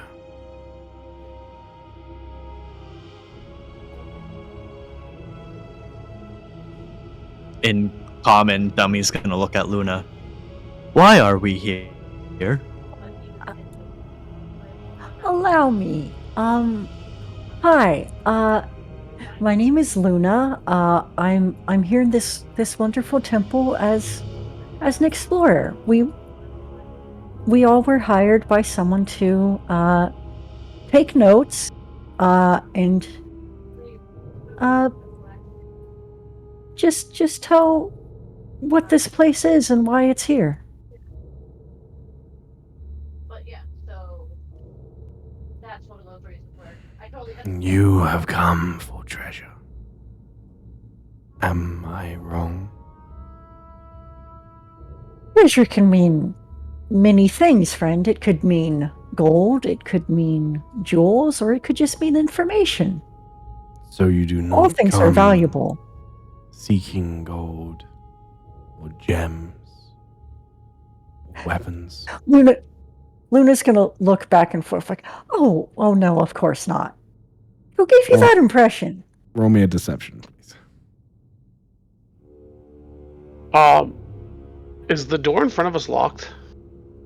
There is no door. Like, there's no door, so that Nope. opening is just an opening. Yeah. Like, while this thing is distracted talking to them, am I able to try to make my way through that doorway?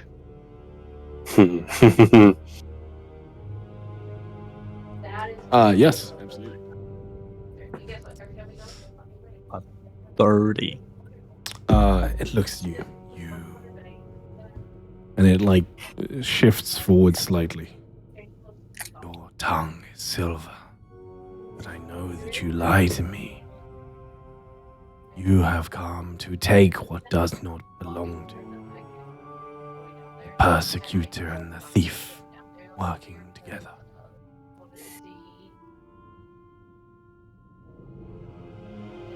Okay.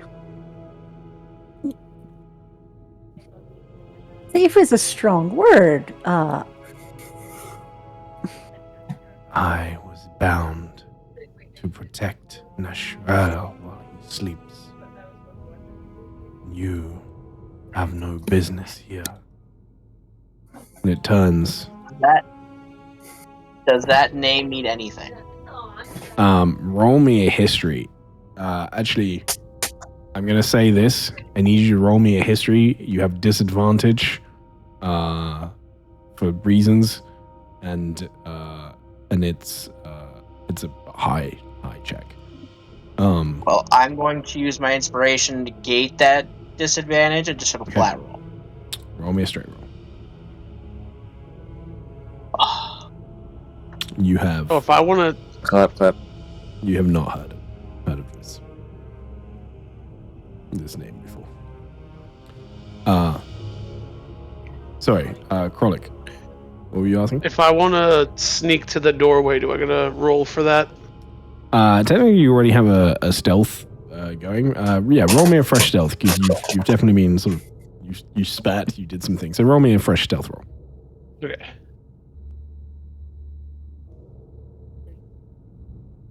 All right. At the moment, you don't know how well hidden you are. Spark, you have been gifted a fresh inspiration. So feel free to please move. Thank you for the follow. Sakar, this one drifts to you.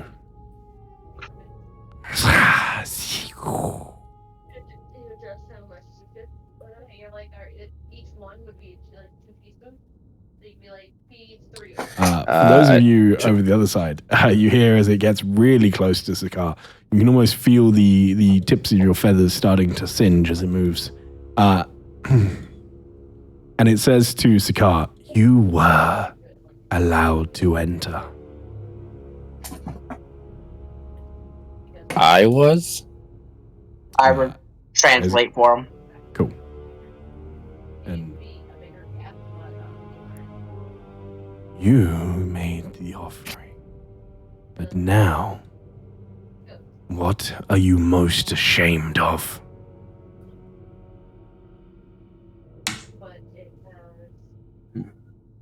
I keep using message to send over what it's saying to him. Yeah, that's fine. We can just we'll just assume all of this is translated for you from this point.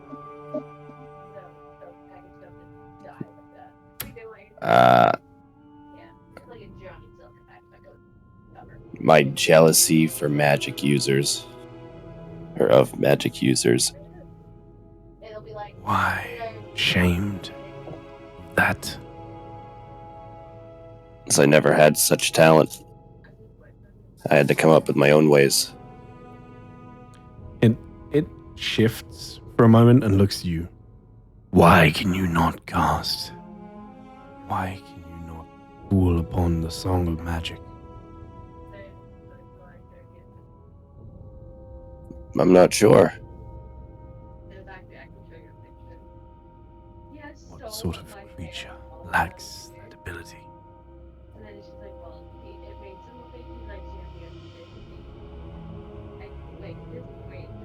An ashamed one. Question for you, and you're welcome to reply to me in messages. Is that genuinely what you are most ashamed of? There is nothing that Sakara is more ashamed of.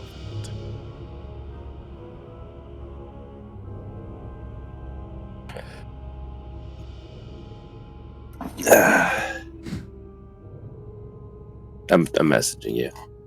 Okay, that's fine. Do me a favor. Either way, I need a charisma roll. So roll me. I'm aware that your scores have the same modifier, so just roll me a flat d20, please. Okay. -1.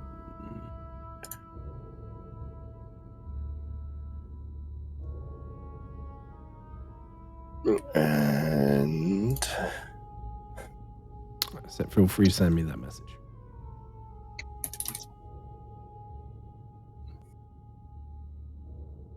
Krollik, you have moved. Not sure whether you are fully stealthed, properly hidden or not, but hoping for the best. As you move to this point, you find yourself unable to move any further. You press your hands up. You cannot see it, but there is a wall there. You feel just an invisible wall in front of you. Right. There is a twist, flinging hot sand over you for a moment. It's a stinging sensation with the amount that hits you as it drifts back to the center of the sand pool. And with a final hiss, almost like steam, it just says, "You may enter."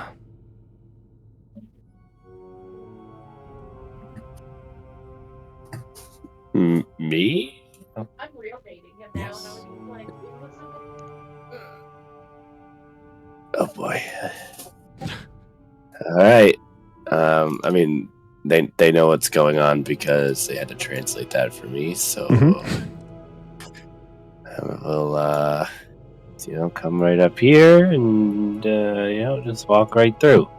You see Krollik hands up against this invisible wall as you just walk through. I Oh think boy.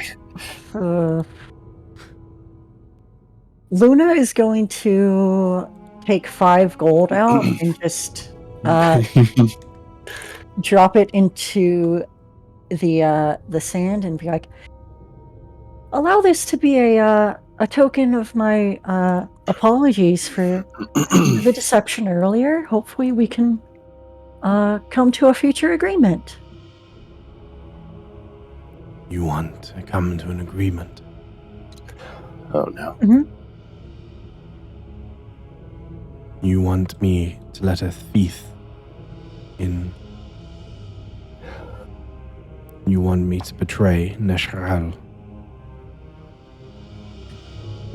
Not betray, just how could I prove I'm not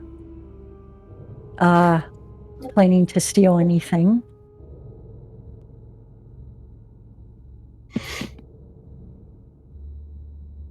Give to me one thing that you value more than anything else. If you leave here with nothing more than you came with, I shall give it back to you. A thing I value more than anything else. You know what that thing is, don't you? I believe I do.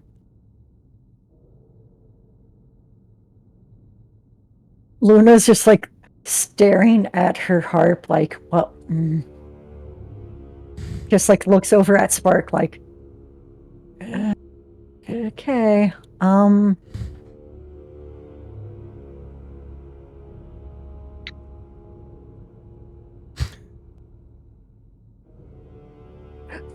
Luna's just gonna like lean into Spark. I might. I don't think I can leave this if someone else is taking something. I kind of look at you and go, "You're not allowed to leave with anything new." I'm not willing to risk it. This is not a game, Persecutor.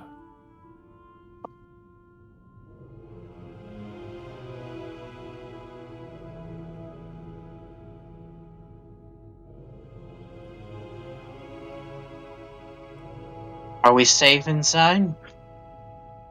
From what? Other denizens?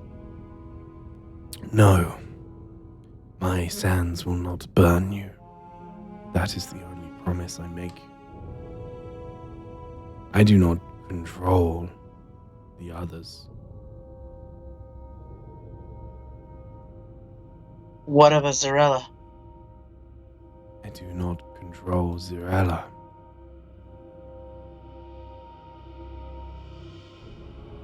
She simply shelters inside these walls, hunted, persecuted by those such as yourself. Do you know her story? I know enough of it.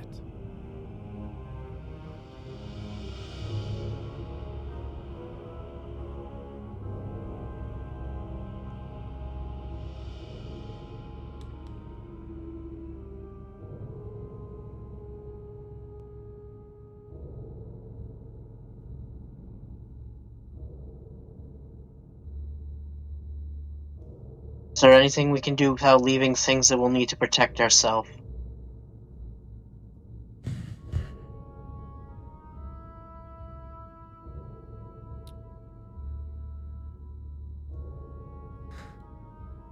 I can see what you value the most. All of you. It is not things.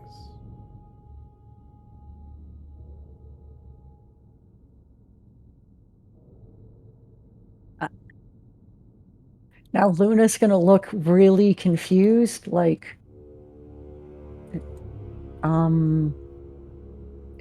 wait, it's not the harp? It is not the harp.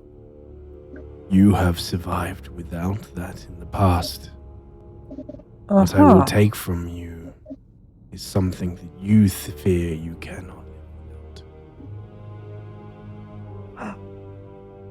Oh. Is it your heart? I don't think, well,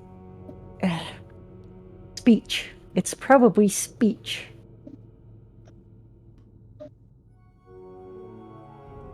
And she's But just you like, also can't live without your heart. I don't think they mean it quite that literally. Nami? What can't I live without? Well, you can certainly live without a brain.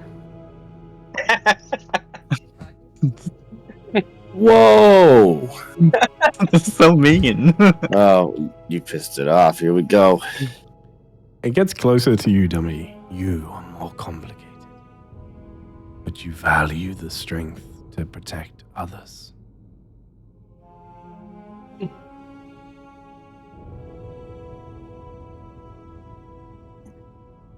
So while it's speaking to them, can I look to see if there's another way through here? Yeah. I mean, so from what you can see in the most obvious way, there is no other way through this barrier. You've checked it, you've sort of scrabbled up. There's no way over it, there's no way under it. You know, it seems to be sealed all the way to the walls. So this actual physical barrier that is invisible, there's no way past it. You can see there is space above this trough, but it is burning hot sand. But there is a slight gap in which you could, in theory, crawl along this roof and wherever this sand is flowing to, in theory. And that's assuming that nothing happens with... Luna, you got another inspiration for roasting dummy. That's assuming that nothing happens with the sand as well. Other than that, it is just back the way you came. Yeah, just splinter cell through the vent over there, you know? Basically, yeah. But am I gonna I feel like I'm gonna cook alive in there. No, it's fine. Definitely not an oven. There's a good chance. I'm saying what I'm saying to you is that to get through that trough, it would be bloody difficult, but it is technically possible. But it will come down to what the dice says at the end of the day. Oh.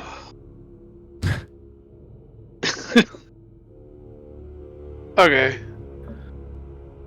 I guess I'm just gonna wait and see how this progresses then. All right. I So look at you Luna and look at Dummy and look over at the spirit and be like,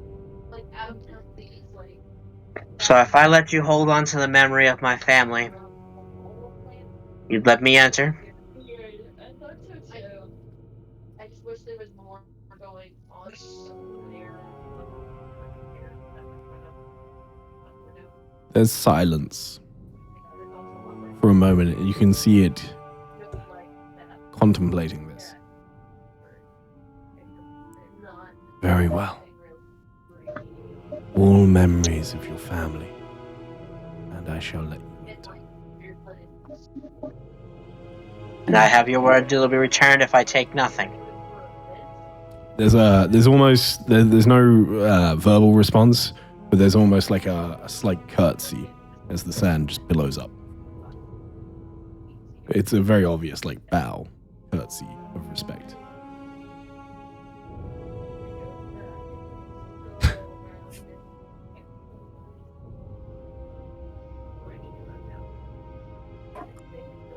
I will look at them and go,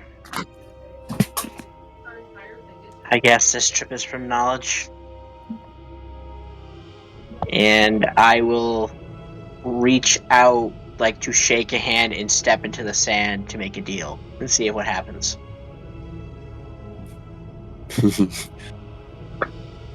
It glides forward ever so slightly, and you see this sort of hand dripping with hot sand reaches up. You see it looks a little confused by the whole thing, but its face is difficult to read. And it's almost like a mage hand, where it's actually not quite connected to the body, but it's drips up with sand. It's just a vague hand that it floats in front of you with dripping sand.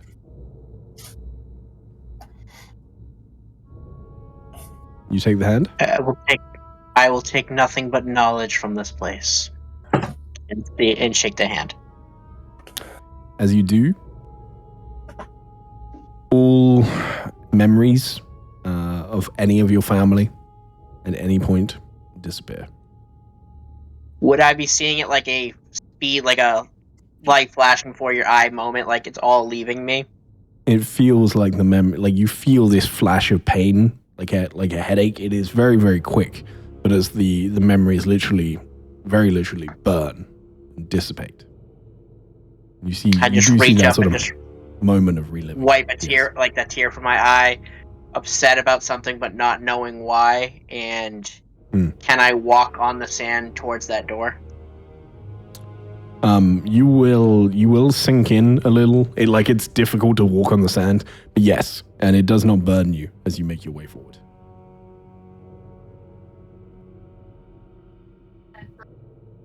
And I lean in the Kralik as I go by and just go, think you'll have to give something, friend. And there is an actual wall there, so I'll drag you across that.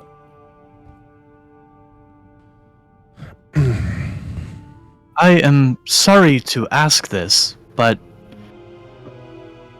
I feel there is nothing you could take for me to not try and protect my friends.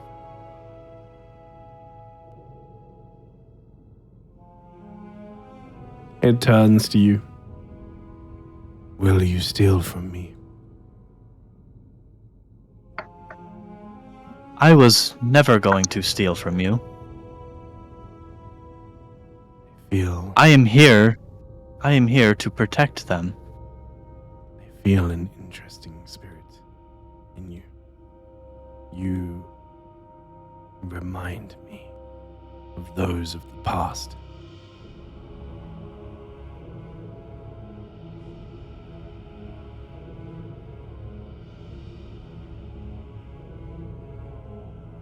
You may enter.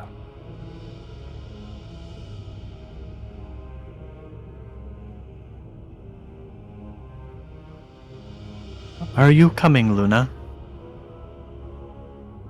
Luna gives like a sigh and looks at the sand spirit and says, I suppose I have no other option but to accept your deal. And she reaches a hand out and says, I can promise to you I will not steal any items from this place. And you will give me your word. Of course, it's all I have.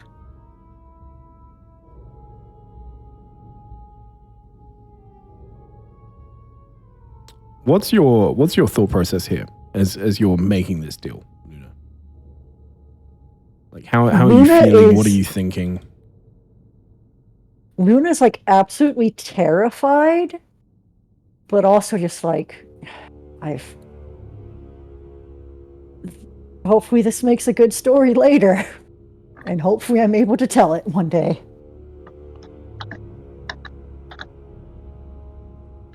It looks at you just for a moment.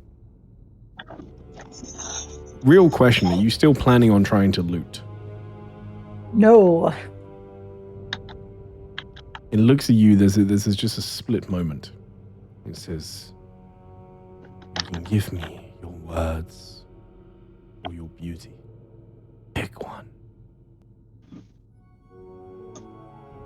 Beauty, become a hag. I need my Sure. my word more than my beauty at this moment. It's for self-defense. I hope you understand. Your beauty comes from your heart, Luna. Thank you, dummy. I will not move much farther without my heart. That is not what I meant. Thank you. It reaches out a hand again, this dislocated sand just dripping in front of you. I shake. Okay. Luna, please set your charisma to 10. Can I use the moment while they're doing a deal?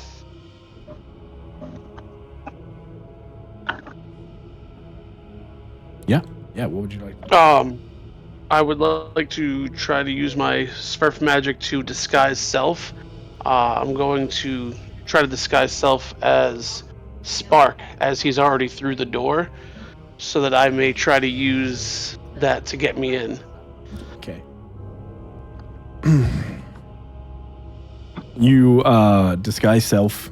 You can't change your form, so you are still slightly shorter. You can grow a little bit, but not enough. So you are still slightly shorter than the original.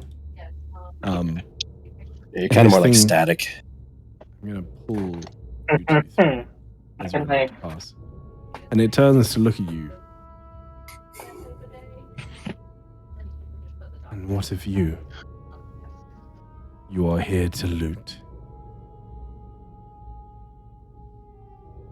I was told there was treasure, but it is was not never yours.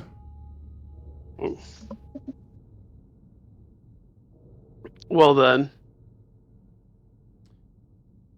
if my only way to get inside is to not loot, then I will not loot.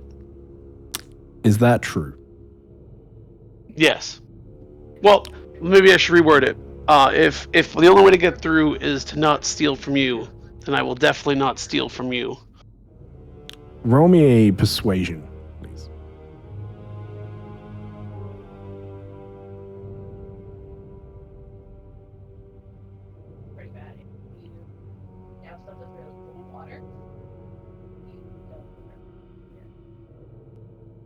It just looks down at you, unflinching, unmoving, incredibly difficult to read.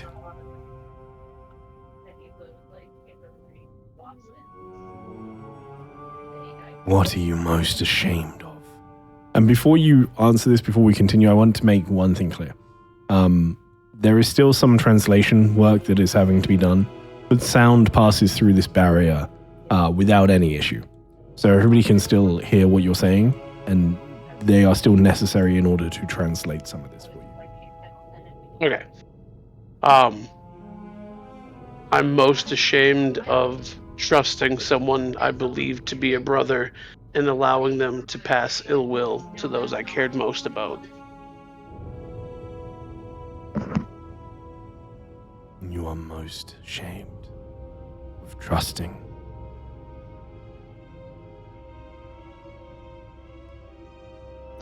I am most ashamed of trusting, as I view it as a moment of weakness.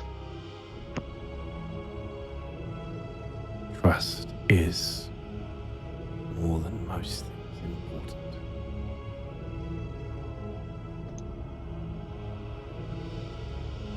It is. Trust has only ever hurt me. You must learn to trust once more. I shall make you a deal. You may enter, but in doing so, I bind your fate to the other four.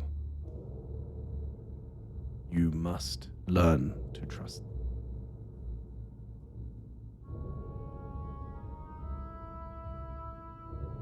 I accept your terms. If they die, you will also die.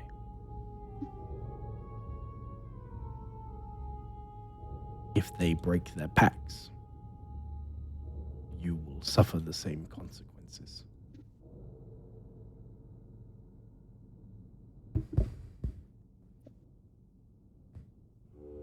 Well, hopefully they're ready for what lies ahead. And it raises a hand just out of the sand once more.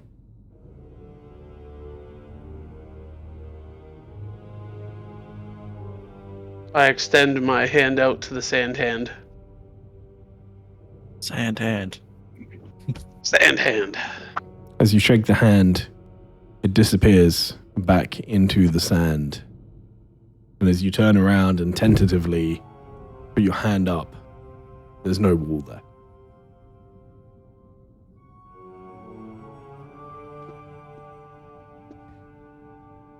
Woohoo! Good work, guys. Can we also just mention, I thought it was a super cool name. Nobody mentioned It was really cool. I like that.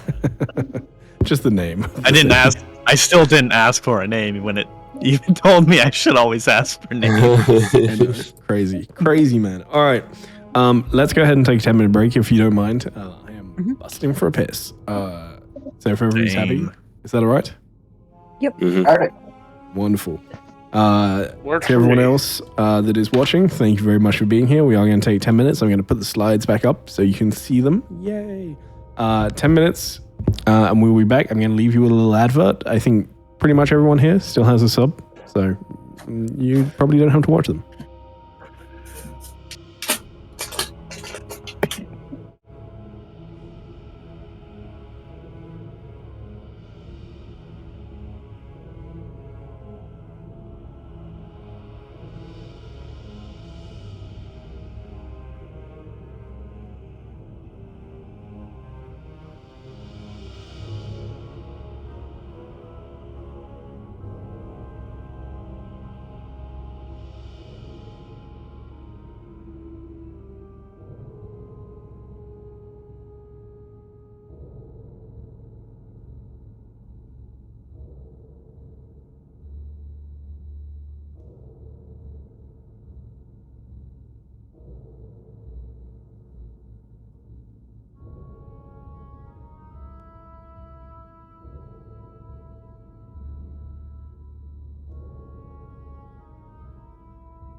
Oh, shit. Hello. Sorry, I lost track of the time. All right, let's get back into this. Shane, you there? Yeah, I was just talking. Did you not hear me? You didn't hit the button. You just weren't marked on the thing, so I'm just double checking. All right, Hydra. Oh, sorry, I'm eating. My bad. Uh-huh. Yeah, you're bad. All right.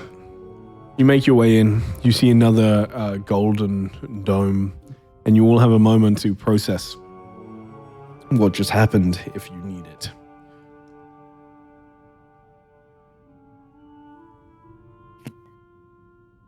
As you walk in, you see scrolls, large pieces of ancient-looking parchment. You see another tunnel leading off to the north, and you see another doorway. Solid wooden door this time, barring the way forward. I would be looking through those scrolls. Yeah, same here.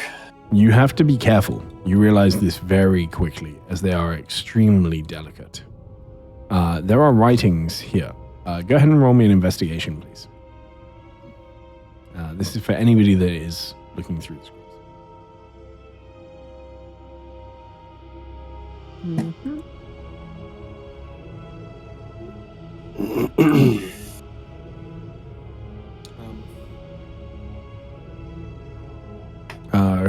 Okay.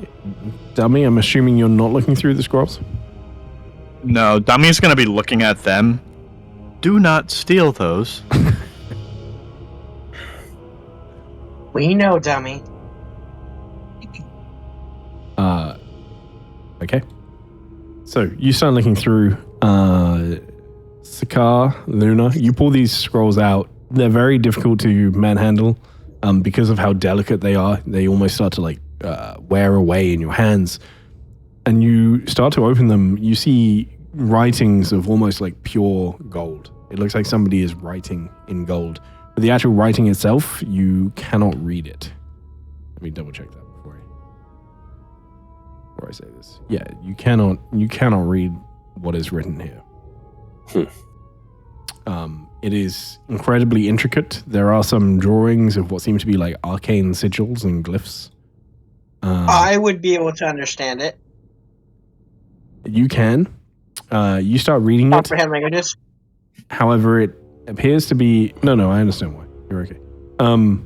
However, it appears to be almost like nonsense. Not necessarily nonsense. It makes sense, but it doesn't... The words literally make sense. Like, you can understand it, what it's saying. But what it's saying doesn't make sense to you. A lot of it seems to be contradictory. It's talking about magic in a way that doesn't make sense to you at all.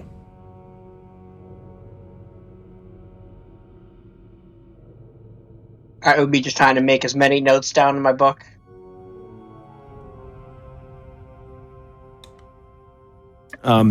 There's a lot of information here. A lot of it is quite difficult. Roll me another investigation.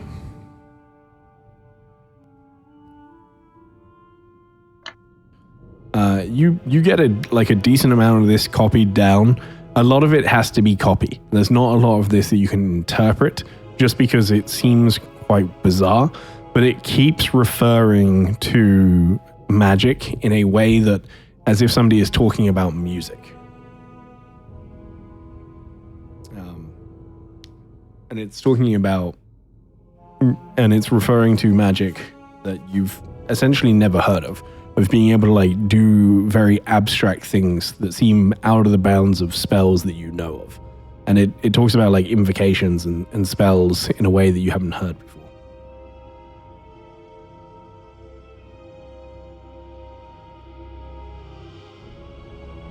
I'll be just frantically trying to get as much down and be like, I know we don't have a lot of time to spend reading things, but a few quick notes won't hurt. Right.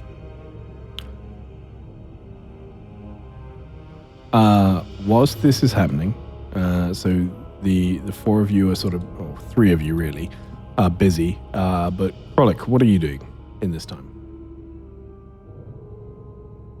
I'm just going to be looking around the room to see if there's anything in this one open area that we need to either be worried about or investigate further.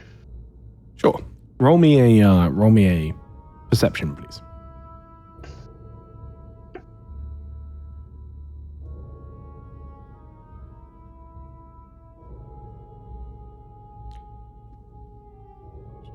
Okay, not bad.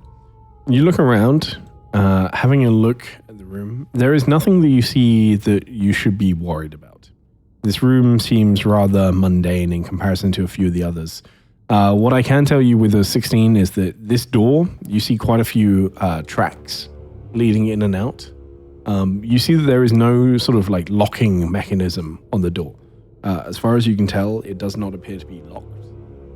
Which is something that you being a thief, being a rogue, you often look for. There is nothing along those lines on this door.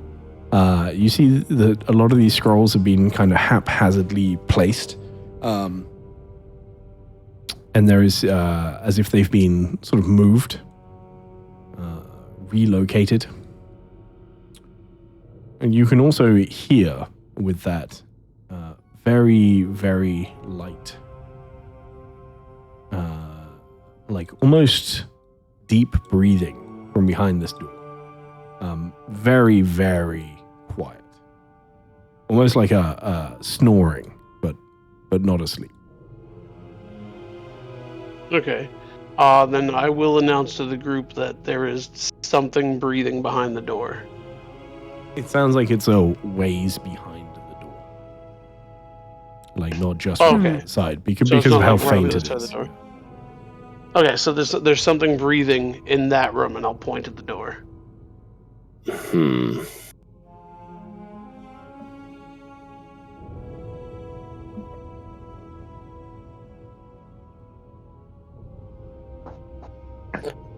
I'll walk up to the door, and I'll also try to take a listen. Yeah, roll me a perception. No, it's almost an 18. Okay. So Whoa.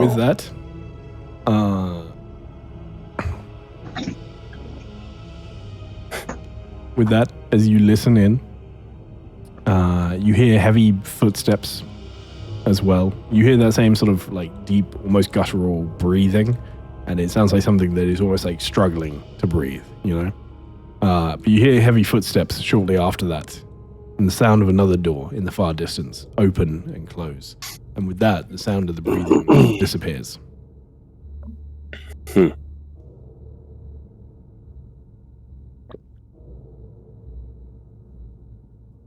Yeah, it sounded like someone struggling to breathe, and footsteps moved away along with the breathing.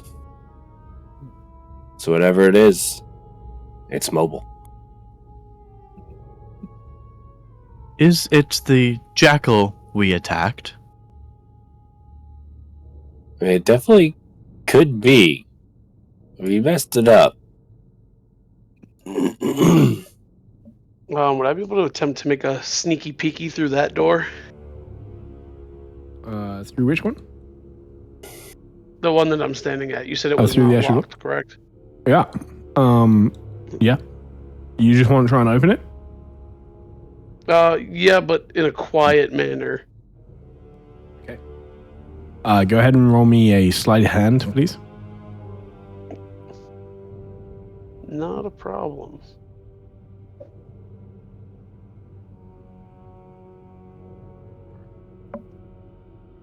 Okay, oh shit. That's another 32. Hey, very nice. I haven't tried the celebration things. Okay. You push the door very, very slowly. It appears this door is a sort of recent addition. As you open it, you don't feel the same like heft. You don't feel the same standard of craftsmanship, and you can see that actually it's been built in afterwards. As you push the door open slightly, gradually, you get to a point where it's pretty much all the way open. Go ahead and roll me another perception, please.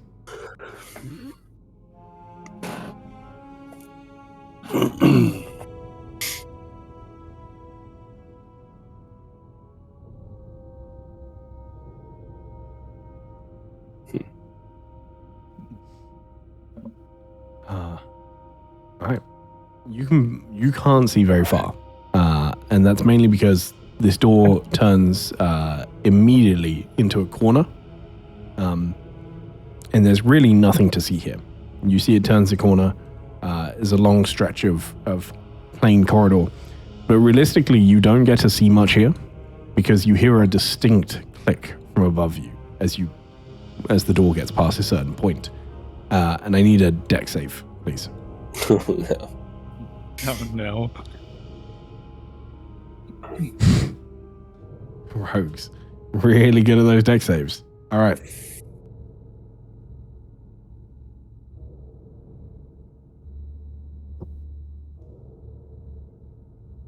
You see as there is just a beam of light. The door falls, partially disintegrated, as you leap back, avoiding the damage. And as you look, the door just tumbles, and what is left of it vanishes, just clattering to the ground. What did you do? Well, that was a close one. You once He again don't take any exploded the damage door. thanks to evasion.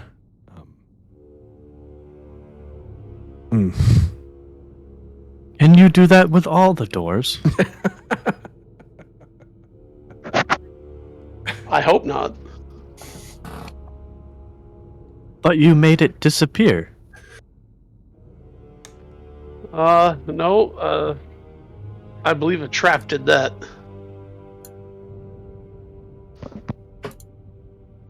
I didn't see a trap.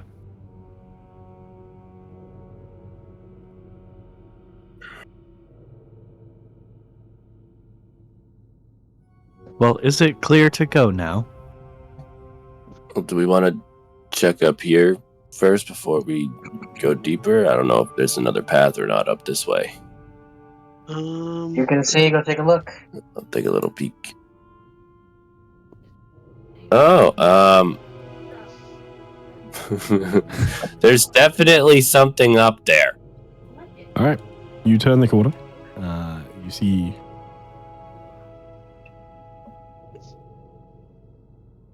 There's definitely something up there. I I see. send Not a up there. message to Kralik to come back. You want me to come back? So come, I need your help. Okay. I'm going to try to look for some traps up here.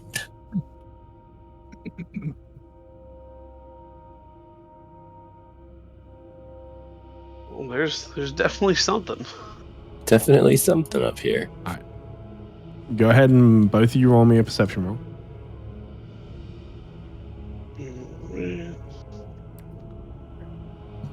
Got a 20. Would you like to roll as well? Frolic?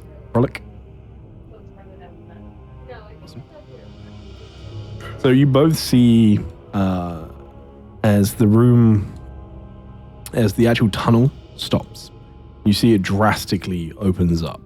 You see what was once probably a bridge the same thickness as the actual tunnel has worn away. And you see a central podium, huge, made of stone.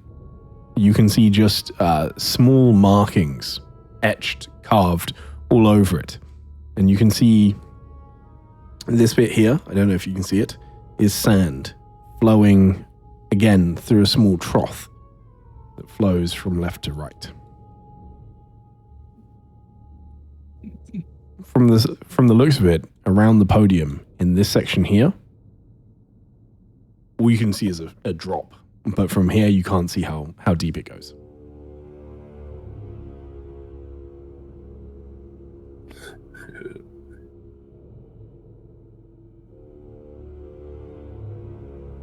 didn't see any traps or anything, right?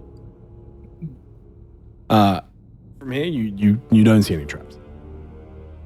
All right, I'm gonna push forward a little bit.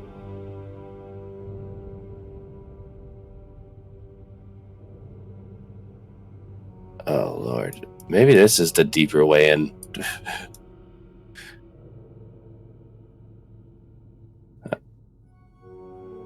I don't know which way you guys want to go first, but there is a whole lot this way as well.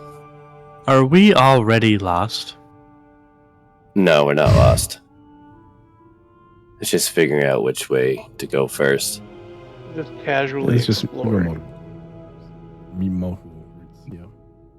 Oh, does this look familiar? Like anything to do with those, like dust spirits or anything? Like similar to what they were drawing? There are similarities. There are. This one, I mean, the moment. Can you see this, Spark? Currently, no. I'm still moving my lights to make that work. Okay, understood. This looks a little bit more arcane in nature with whatever it is. But there are very clear similarities almost instantly. As you get closer, you see the pit that this thing is over. There's two things that strike you as odd. One, you can't see the bottom as you make your way onto the bridge. Which means, I mean, you have dark vision that reaches out 120 feet. So it is at least 120 feet down. The other thing that you note is that seemingly the only support this whole platform has is this thin, rather eroded walkway.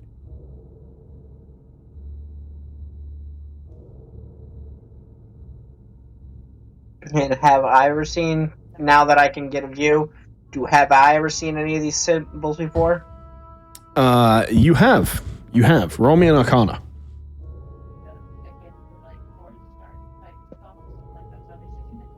This whole thing that you're seeing here on the central platform is a lot more intricate than it is shown on the foundry. That is the first thing to know. But more importantly than that, or as importantly, depending on how you look at it, you have seen similar markings and symbols in some of the scrolls that you were just reading. That is the only place you've seen them.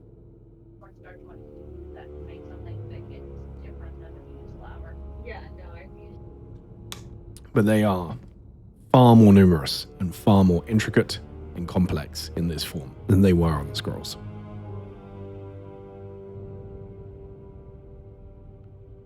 And how big's the ceiling in this room? It's, I would say, a good sort of 40, 50 feet up. It raises into almost like a natural dome here. Saka, any chance you can get a fly around? See what else you see? Yeah. Should probably stretch the wings out a little bit. And I will... Does it open up like right where I am right now, or do I have to move up first? No. Okay. It opens up where you are. Or we'll do 40 and I'll start. Boop. Making a little round. And yeah.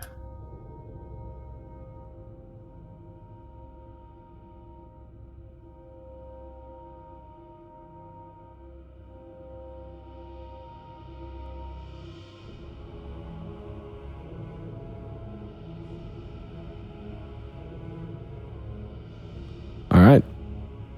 You It's, start moving around. Yeah. I was gonna say I saw a door and two pathways.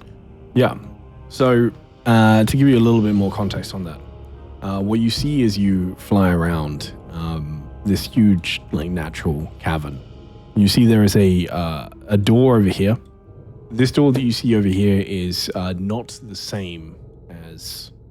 it is not the same as the door that was just disintegrated by the Sword Neblin. This one is a stone door made of sandstone. Looks like it is actually built in to the fabric of the tomb, of the temple, whatever this place is, of the ruins. And you can see it looks heavy. There is no locking mechanism on it, and it has that same imagery of the shield. Huh.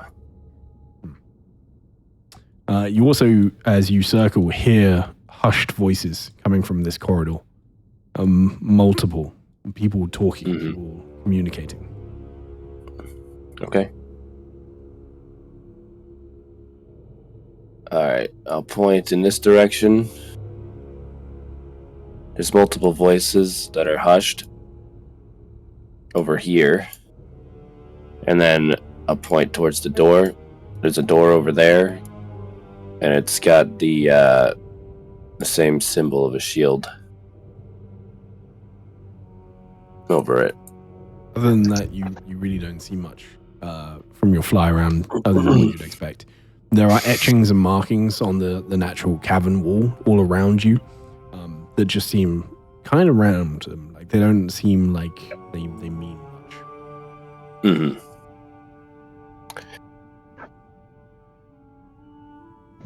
Do you know what they're talking about? No, I could try to fly closer and see if I can listen. Avoid being spotted. I mean, I'll just try to keep to the edge. I'll try to get to like. Roll me a perception.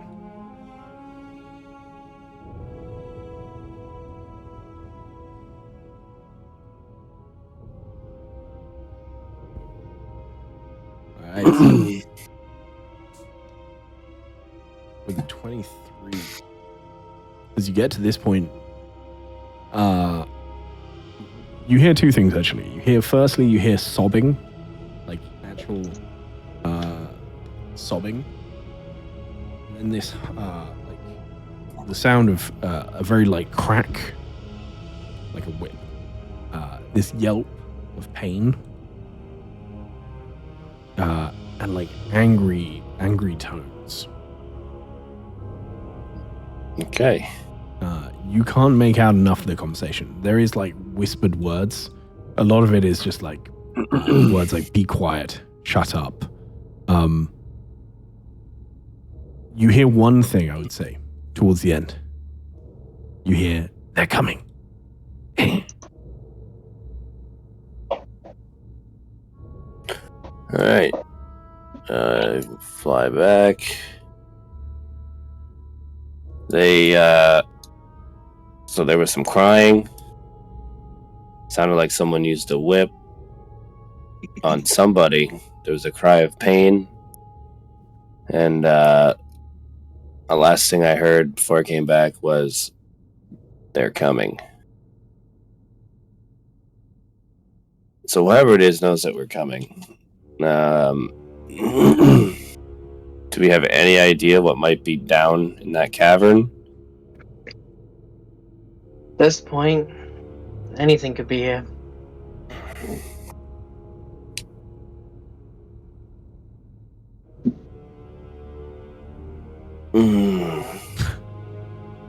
Alright. Tell you what. I'll fly up and I'll like try to slowly descend into the pit. See if I can see anything. You drop down. How far down are you going? Initially. Initially? Mm-hmm. 40 feet. You drop down 40 feet. There is still no sign of anything. But you do see sand just in a few places, almost like just little streams of water trickling down the sides. And you can see more and more erosion at the sides of the walls as you go down. with sand trickling down below you. All right. But there's no sign of anything 40 feet down. All right. I'll fly back up real quick. How far down do you think I should go before I should call it quits? I already went down 40 feet. I didn't see anything. You can't see. I don't know how we're gonna be able to do much to help you if anything goes on.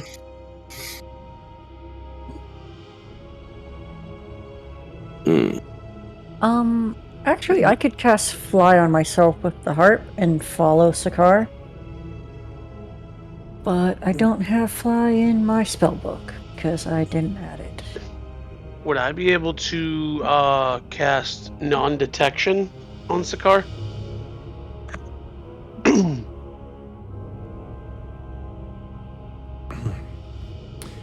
So just to be clear, non-detection is specifically a spell for divination magic. So it only helps you it only helps you hide people from divination magic, such as scrying, things like this.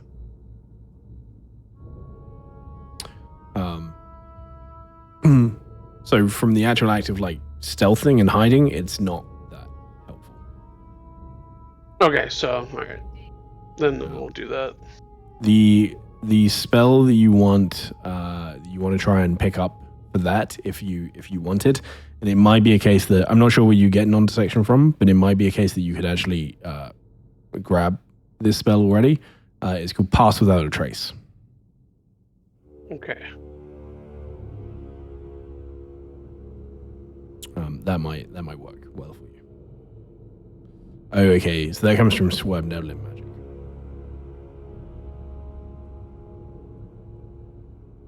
Okay. So you probably couldn't switch it. Okay.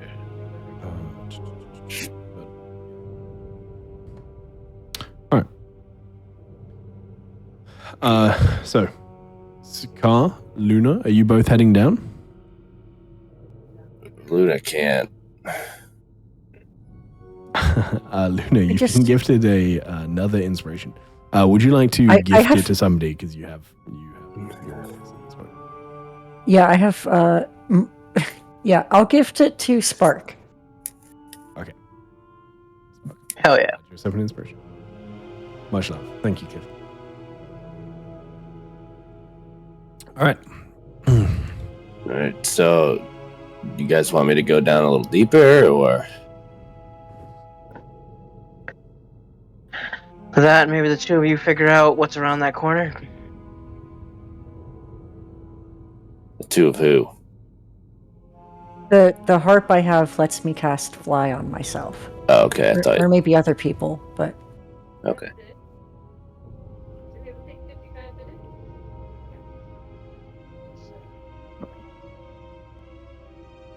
Doesn't matter to me. All right. So, Luna, you cast Fly. Let me add the spell for you. Oh, I'm such an I idiot. didn't. Sorry. I didn't add any of the harp spells, so. That's okay. I will add them for you. Thank you. Later. But let's give you Fly for the moment, and then go ahead and cast that. I did forget this earlier when Comprehend Languages was cast, but I do need a flat d20 as you cast Fly, please. Yes. Once I. Because we were playing Vecna earlier, and I was trying to force myself not to think of it. What level was Fly? Oh, it's level 3. There it is. And the d20. Oh. Roll me a d6, please. I'm sure it's fine. I just stepped closer to you, too. And a d100, please. I'm sure it's fine. Okay.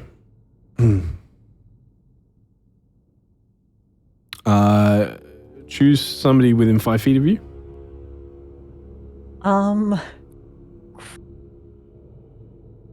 I'm Frolic. technically not within 5 feet. Yeah.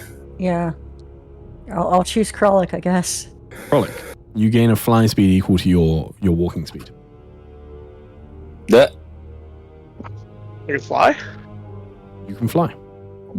Okay. As you Luna's feel the gonna, effects ripple out from you, Luna, and almost involuntarily force themselves upon somebody else as well.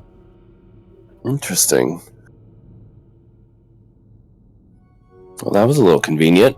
Frolic, outside of even your really ability to control it initially, as it's new, you just find yourself floating slightly, flying upwards as your feet leave the floor in a slight panic.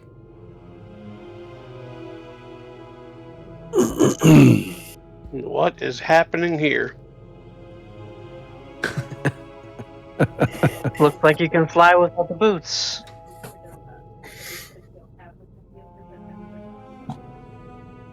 Luna Alright. looks over and he's just like, well, that's new. Huh.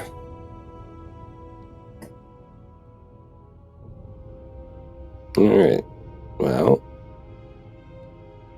Does this change any game plans? I'm just gonna follow you two. Nice. I think we should check out the voices first and then see where that leads us. Alright. Okay. So, the three of you float across, just easily moving. Can I get a stealth roll from the three of you, please?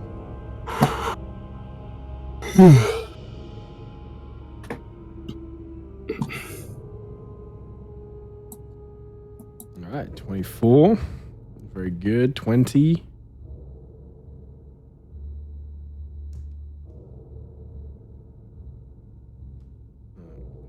And last but not least, 22. Damn. All right, that brings the average to 22. You ease forward, not touching the floor, not making any noise as you go. Sakar, this is, I hate to say it, you have to land at this point if you want to continue going forward. Because you are not able to fly in the tunnel. The other two can continue flying, as theirs is more just, they don't require the wings in order to fly. Mm-hmm.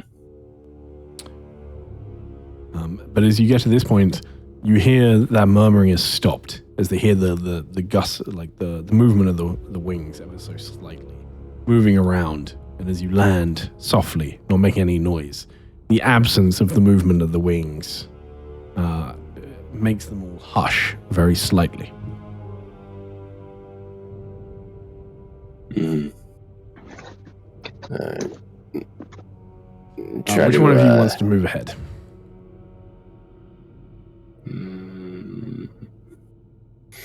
I suppose I will.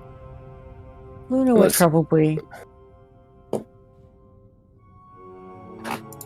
lead the way, just to be the first to arrive, I guess. Okay. You just taking tiptoe down. Yeah, just step by step, reaching the corner and like putting a hand back so everyone knows not to move too quickly, and then I'm going to actually bring you back just slightly because I was a bit slow. So before you get to that point, what you see is just across the Luna, you've just been given another inspiration. Would you like to give it to Sakar? Yes. Okay. Give it to Sakar. It's really lovely of you guys. There's a lot of inspirations. You see a small goblin. It actually does look fairly similar to Krolic. Unless you've spent a lot of time in the Underdark, it would be difficult to tell them apart. This is specifically, and I don't know if you would know this, but this is a cave goblin. They live in the highest parts of the Underdark. But you see it just peeking out from behind this huge pillar over here, and you see. Roll me an insight, please. Will do. You see as it almost, as it looks at you with nothing but fear, you almost see the like pleading look on its face. And you see it is badly beaten, bruised, previous injuries obviously showing themselves here.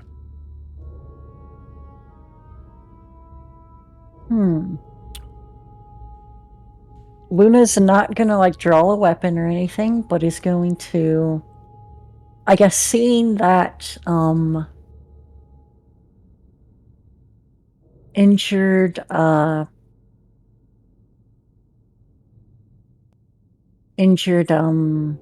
goblin is gonna cast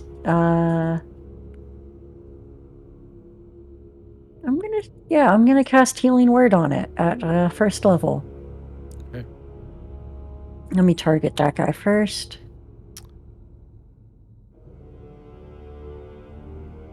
And she's gonna like wave a hand behind her, like you two stay back, and then she's gonna be like, "Okay, hey, I'm friendly. I mean, you no harm." Don't forget that D20 roll too. I was about to say I had to be that guy. I need another. Yeah, I forgot, but we're good. It's alright. It's easy to do.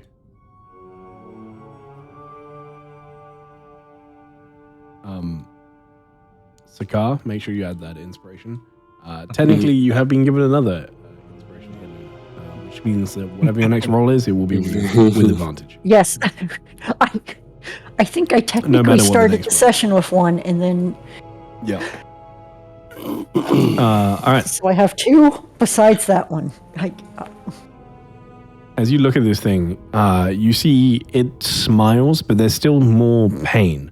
It's a quick, fleeting smile as it feels the warmth of the healing energy like wash over it for a moment. And you can see that this warmth, this energy almost creates more panic.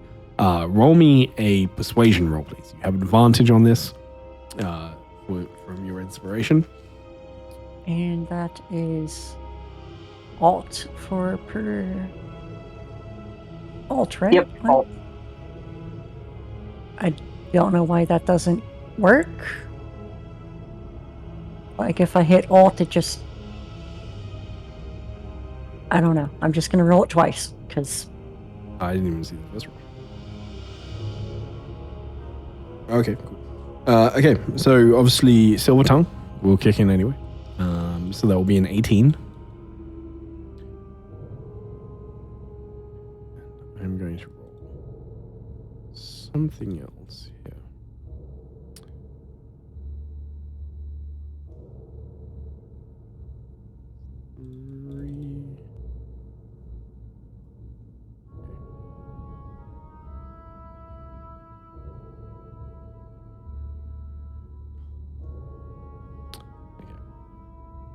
You see as it looks, and there's a moment where you can see it's reconsidering, but you see as it looks at you for another moment, it just starts to like almost shake, just like shaking its head at you, like no.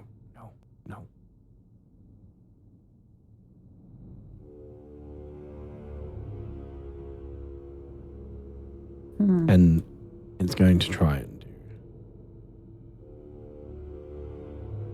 It's bad, but you see, like, not so discreetly, it just shoos you away.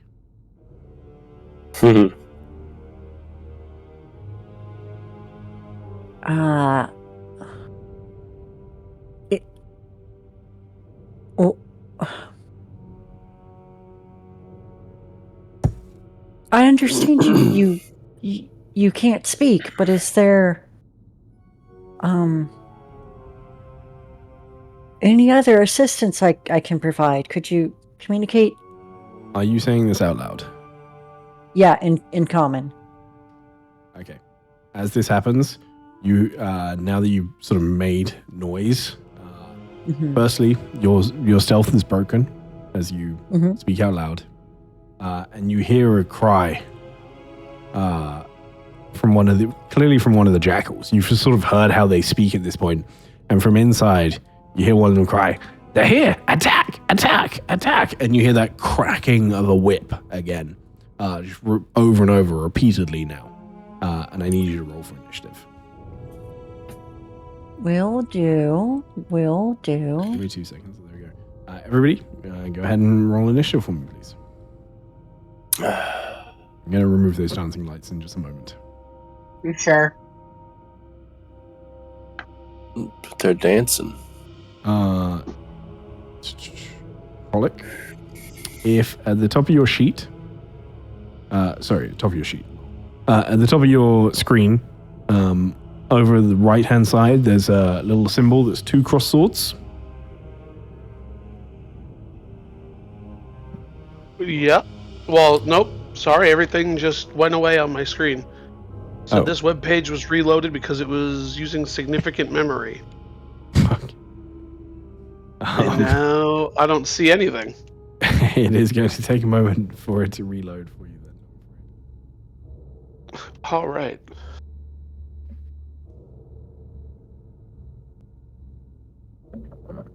These two are going to go.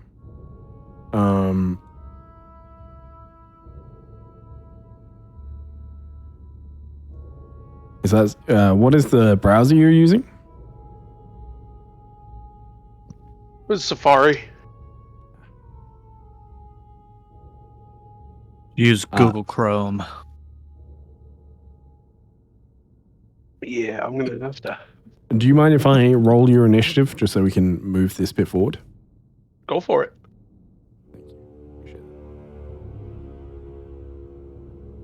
Okay. You're pretty high up, actually. Okay. So, these two are doing something. Spark, even from here, you hear the yelling.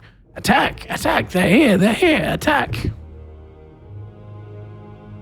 I look over at Doug and be like, well, I'm gonna need your help seeing with light, because, they're gonna need our help.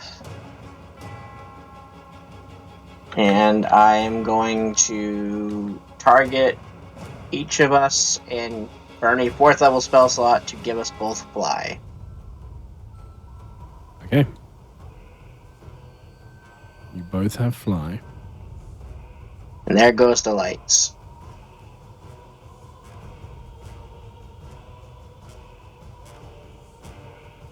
And I need... So the flat... Yeah, perfect. Thank you very much. And I'm just going to start moving... Oh. Pause. Sorry, give me 2 seconds.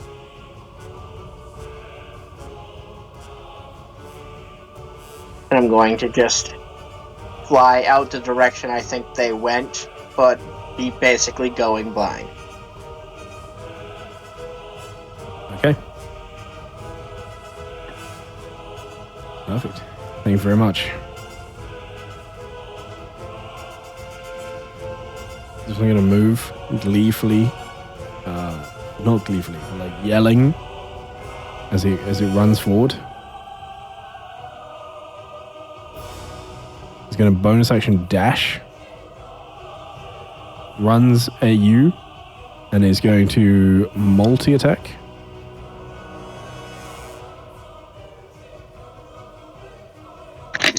You see it has this giant club in hand as it swings at you, Luna.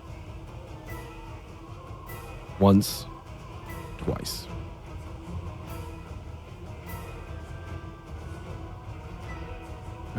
And is going to move. You can take an attack of opportunity if you wish. I'm not going to. Okay. As it darts back.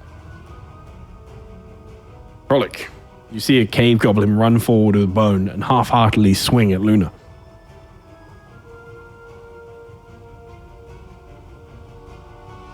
Luna, you have advantage on your next roll. Okay. I literally haven't been able to use any. They just keep coming. Okay. All right, Frolic, it's your turn. What would you like to do?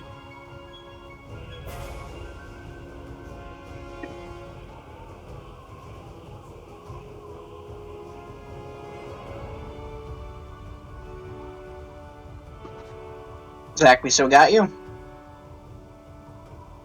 Yeah, it's not letting me click anything. I was gonna try to take a shot with my bow at him.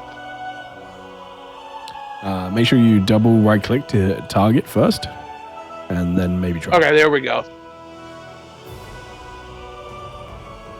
There we go. Oh, Oh, Lord. okay. So that will hit. You do have an advantage. That's 11 points of damage. Because you have advantage at your bottom, at the bottom right-hand side in your dice tray, you see the one that is completely square? That's a D6. Can you please click that 10 times? I need 10 D6 from you for your sneak attack damage. Because it is a critical, all of the damage is doubled. So instead of rolling 5 D6 for your sneak attack, you're going to be rolling 10 D6.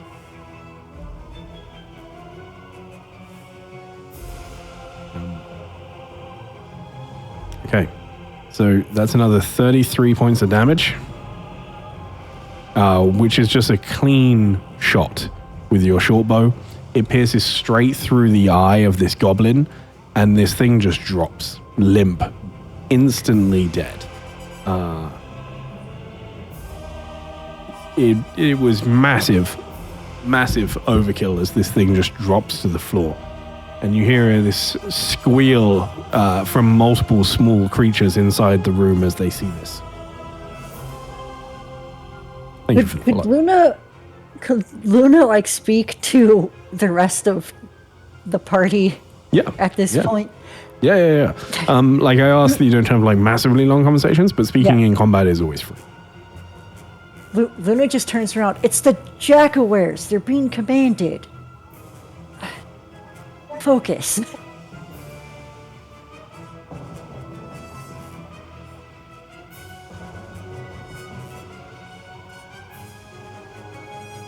Hey, thank you very much for the sub, Thrasher. It means a lot. All right, Krolik, you hear Luna shout that out to you.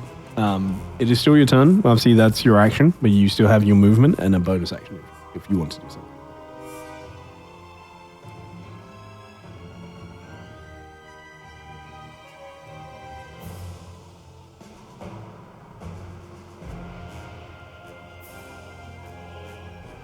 Zach, are you there?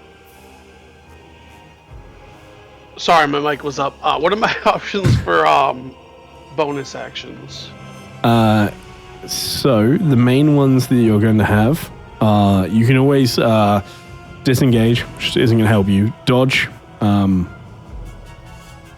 dash. Oh no, sorry, not dodge. Hide is yours, isn't it? So you can hide and try and re-stealth again as you're around the corner. So none of them have a line of sight on you at the moment. So you can roll a stealth, which is not a bad idea. Let me have a look and see if you've got anything. Bonus action. You don't have any spells that would be a bonus action, so you got nothing there. So yeah, hide or dash. 2 strong bonus actions at the moment. All right, I will hide. So you said I got to roll a stealth for that. Yeah, so just go ahead and roll me a stealth roll, please.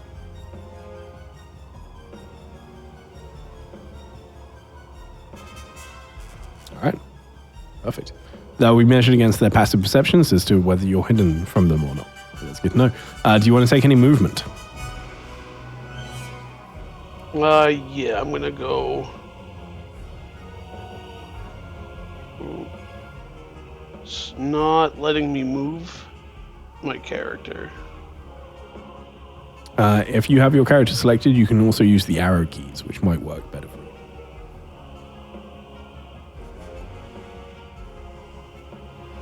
Oh, it says you cannot take this action while the game is currently paused. Right now. There you go. We got unsynced for a moment. That's fine. All right. Is that your turn? Yep. Perfect. Thank you very much. All right. This miner runs forward, darts round, sees you, looks up at you. You see this look of pain on its face as well. But there's a glance over to the goblin. We'll roll. Continue to move in with the little movement that it has.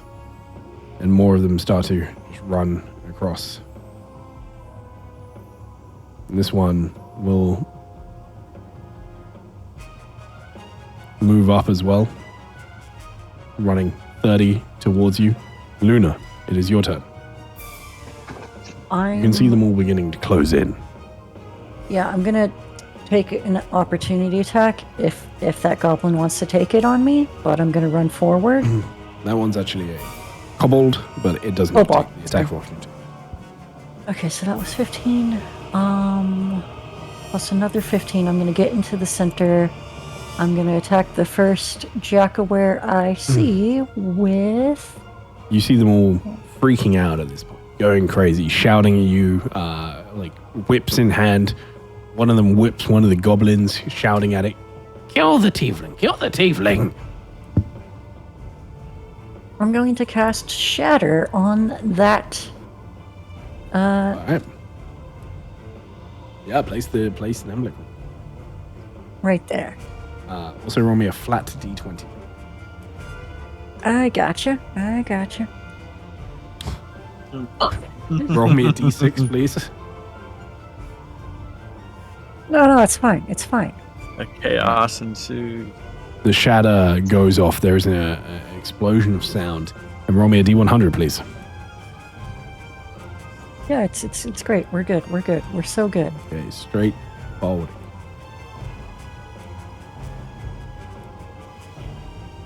Okay. Oh, God. Fireball, here we come. Are you holding anything at the moment? Or your hands? Probably not. I don't think I need to. Good to know. Do you use your harp for your magic or no? I don't think so. Because there's a somatic component, and I feel like it'd be more a hand motion. Makes sense. As you are not holding anything, your skin begins to crack. You see as from your hands as you cast the spell, all of your skin starts splitting, almost like you can see veins of burning heat, and all of the cracks begin to glow with ember.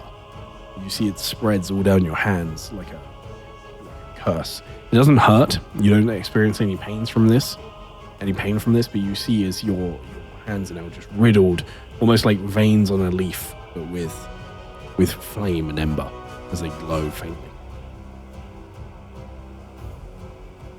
Right? Okay, cool. I'm gonna. Yeah, carry on.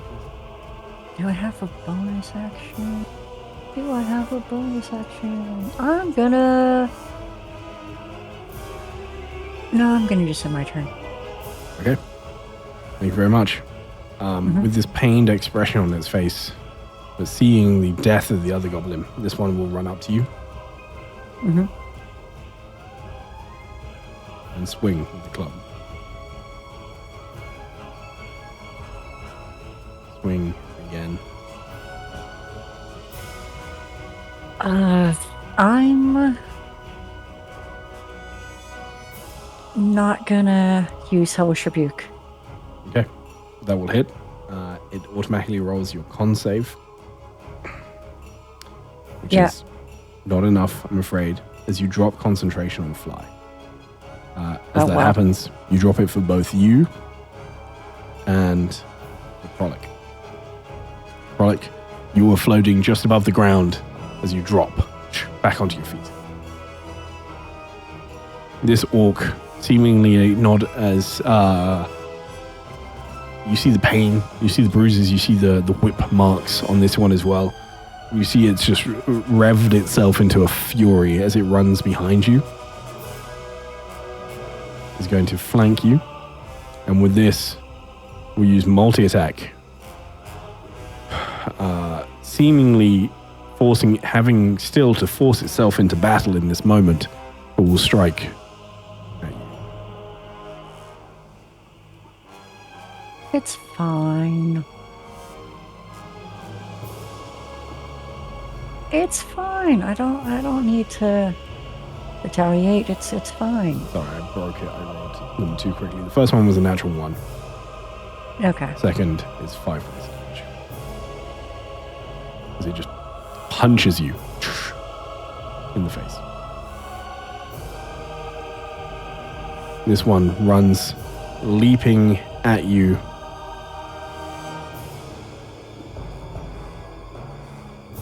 And swinging twice. You see very limply swinging, not really wanting to be involved.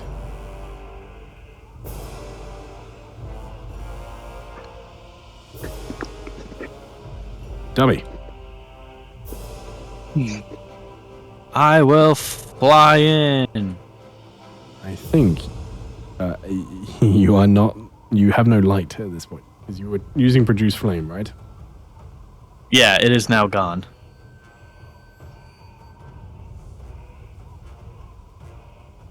All right. Aren't I the one concentrating on fly for both of us? Yeah. If I'm you holding wanna my greatsword though. Yeah, I was gonna say, Gotcha. you want to cast it this turn. That's something you can do as an action. But now we're in combat. That action economy matters. You know. Yeah. Where I am is Luna emitting light as she's like crackling an ember? Very small amount. Yeah. Would I see that from where I am? No. Oh, okay. So I have no clue where there. Can I hear the noises of the yeah, fight? I mean, you can hear it from this direction. From down there. Okay. But I no, will there's not enough. dash. Okay. 70. Oh my god, I can't see anything.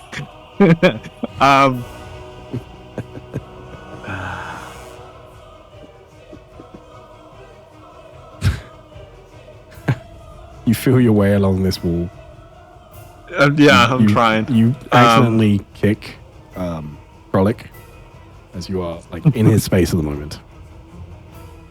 I am sorry, little one. I cannot see. Does anyone need help? And he's just holding his greatsword. I will. Roll me a persuasion. This is free. This doesn't cost you anything. Just roll me a persuasion, please.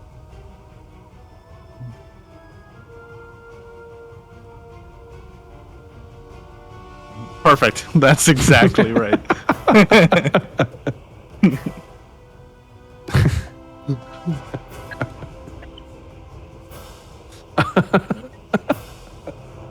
Sorry, carry on. Take your turn, please. Does it sound like obviously I kicked Kralik, so I'm guessing the fighting is like right around here.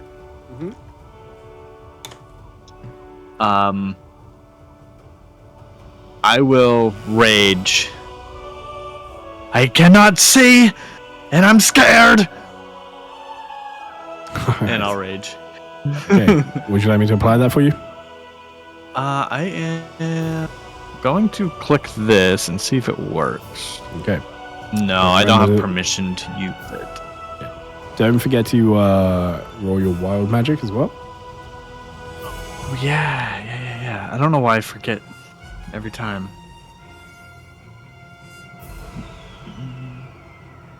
All right. Wildflowers. I don't remember what it is. What is it? Let me go you can also to not finish your turn Wildflower. in that space because you are genuinely in Krolik's space. Oh, okay. Like I said, I can't see anyone. I'll move Yeah. 5 steps back.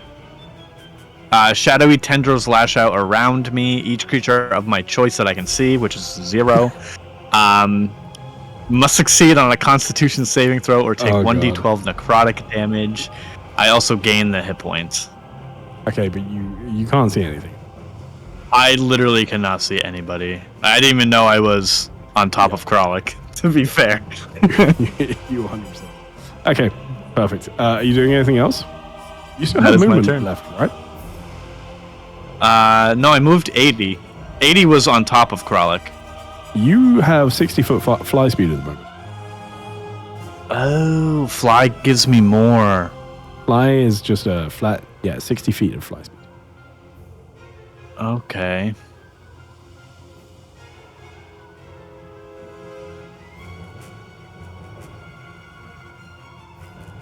Okay, now I see light. 70 together. That would be... You said it took you 60 to get on top of Krolek, right? And then it took me 80 to get on Krolek, so it said 100 right there. Or 95, technically. Because I moved 5 steps back. I'm not including you moving backwards because, technically speaking, you always had that movement. Okay. So that's and you said I have 60, so I have 120 movement. Yeah. So you're another 30 feet. All right, there we go. I will stay right here. You move in. You can just about see in this a small amount of light. Luna, you see as Dummy runs in. Attack the jackalaires. The others are captives. I cannot see any jackalaires. Good. Okay. Oh, I saw that one for a second. Oh, there he is again.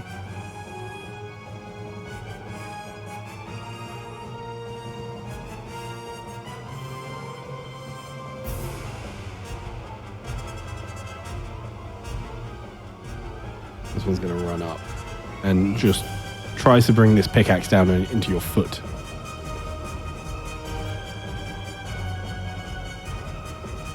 This one's going to move. Flanks you, Dummy. And will punch you like in the lower back. Or attempt to.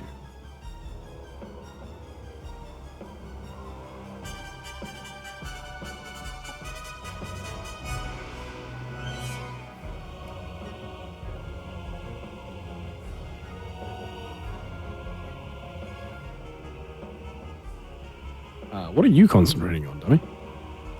I don't know. Nothing. My will to live.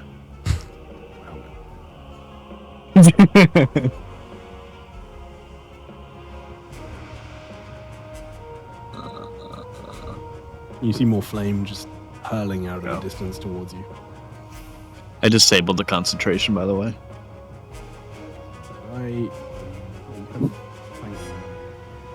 I don't know what's happening. Yeah, it says I'm flanked.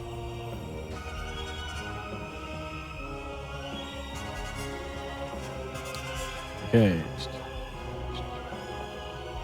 This one is going to cast a spell.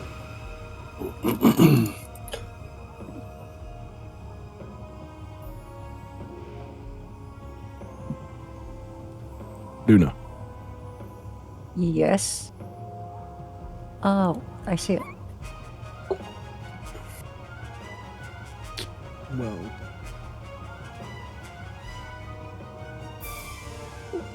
This is second person, so that does not trigger. Alright, Ty. Yep.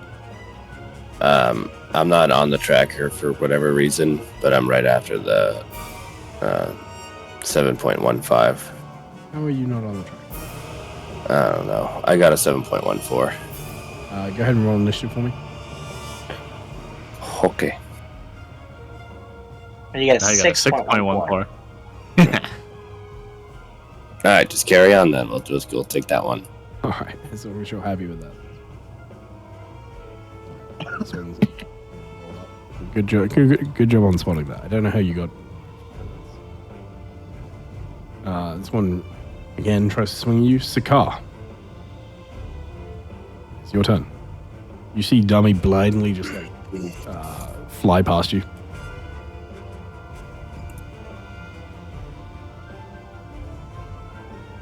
These Alright,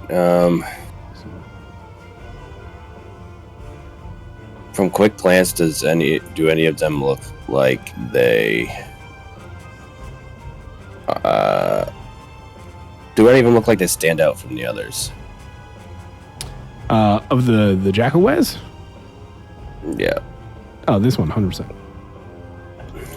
All right. You see it has a lot more confidence. You see it, like, shouting orders in a language that you don't understand. I am going to create my cannon. It's right here. The Force Ballista.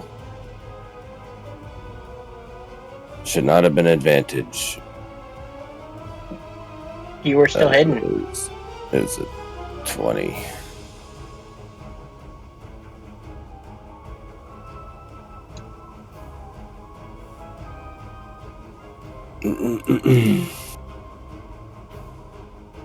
It should have definitely been an advantage.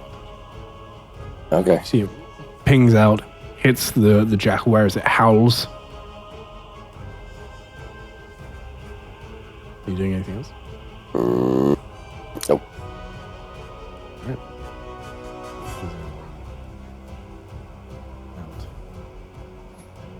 Once again, unenthusiastically swing at the pick at your leg, Luna. Mm-hmm. You definitely get the intention they are almost deliberately missing. I appreciate that.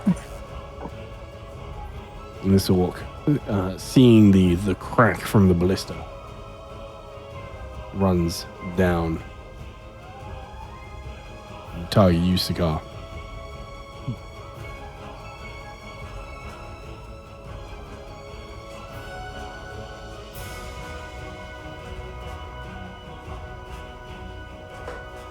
Oh, is Cigar gonna take some damage?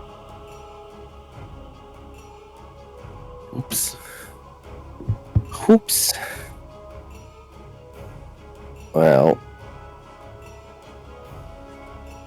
tell you what. Tell me.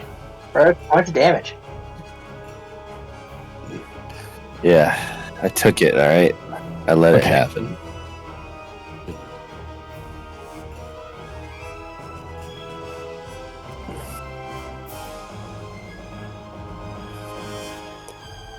Another one moves up, pins you against the wall.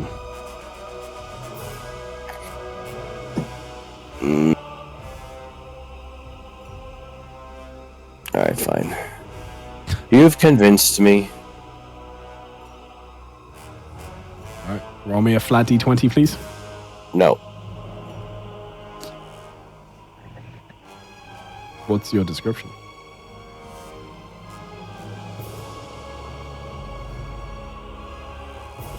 I'm trying to remember what it was. It was the little force shield. Alright. You see as you Or like project it magnetic around force yourself field, I believe, something like as that. it strikes again, striking into your shield. As we get to the top of the round, that is where we're going to end the session for today. Woo, we didn't die. Not yet. Whoa, whoa, whoa, whoa, whoa. You did successfully pass one of the encounters that had a chance to kill you, for sure. Yeah, I believe that. Which I'm very impressed by, honestly. You dealt with it pretty well. All right, awesome. Thank you, guys. Let's do a quick star and a wish. So, Derek, kick us off. Star and a wish, please.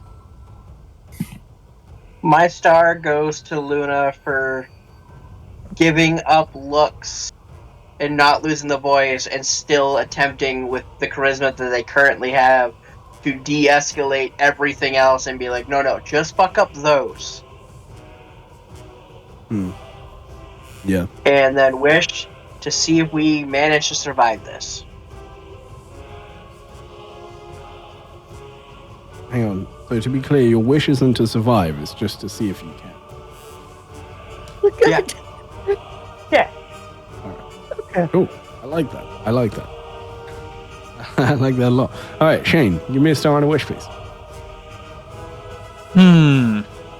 my star is gonna go to Zach. For trying to find any way to not have to give up anything to get through that that little test that we had to do, but then figured out they had to. Like you were definitely thinking of crawling through that vent. That was a hefty internal debate on that. Would have loved to see it. Eventful. Okay, cool. Your wish? My wish is going to hopefully find out why Dummy reminded that elemental of the past.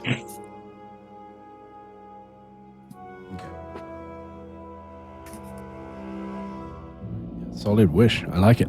All right, Viv, start on a wish, please. Star goes to Krodik for just nonchalantly joining us forever. Or Krolik, that's what it was. Just like, yeah, I'll bond my fate to them forever. Cool.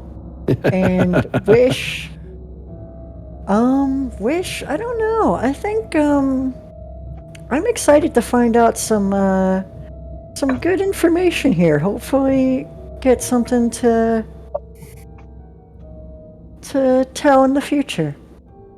All right, nice. Awesome, thank you. Rob, star on a wish? Star's gonna go to Spark and Dummy for that beautiful little exchange at first when we got into that room. My wish is to survive and find treasure. And No, we can't take treasure. you guys can't take treasure. God. True. Yeah, I'm sure that's going to go really well. I'm gonna ask if I can take it. Okay. Fair. Yeah. I mean, yeah, you can ask. Yeah. I think I know. If not, just shoot it. It's fine. Okay. Well, we'll find out. Zach, give me a star and a wish, please. I'd say that my star, we get wow, one person get more than one star, right? Yeah. Yeah. Okay, all right. Yeah, so my star would also go to Luna for the diplomacy of having sympathy for these creatures that are under control and are attacking us because they have to, not because they want to. Right. Yeah. And my wish is to find a way to take as much out of this place without breaking my pact. Okay, well, we'll find out. I like it. Oh, God. Everybody still wants to loot. All right, awesome. Thank you, guys. I hope that you had fun today. We will be back next week, same time. Awesome. And to everybody that's been watching, thank you. To our new followers, thank you. To our new subscribers, thank you as well. It really means a lot. We really hope you've enjoyed it. We will be back live Monday with Raven's Retribution. It's going to be a lot of fun. We're going to see if those guys are going to go through the door or not. If you know, you know. I have a feeling it might cause some conflict in the party, so I'm looking forward to the role play that's going to bring. Like a good little band of orcs, we are going to go do some raiding. There's a wonderful looking D&D charity stream going on that has Yggdrasil in the name, so it has my attention already. So please do come along, if only because, you know, we get points. You get points. Hell yes. You get points if you come raiding with us. So, you know, please do consider it. You can join the raid now. It's been an absolute pleasure. Make sure you join the Discord. In terms of those press-ups, I did pause it at 300, so I've got 300 for you to do. I will be doing my absolute best to get as many of those ticked off as possible, and that video will be up on the Discord on probably Monday. So come join in, and maybe then I'll let you add some more to the list. All right, it's been a pleasure, guys. But until then, goodbye. Goodbye, Remember everybody. to eat cheese and Bye. sit. Bye, Bye. everyone. Bye, stream. Great. Oh yeah, Messages. true. Chats. True.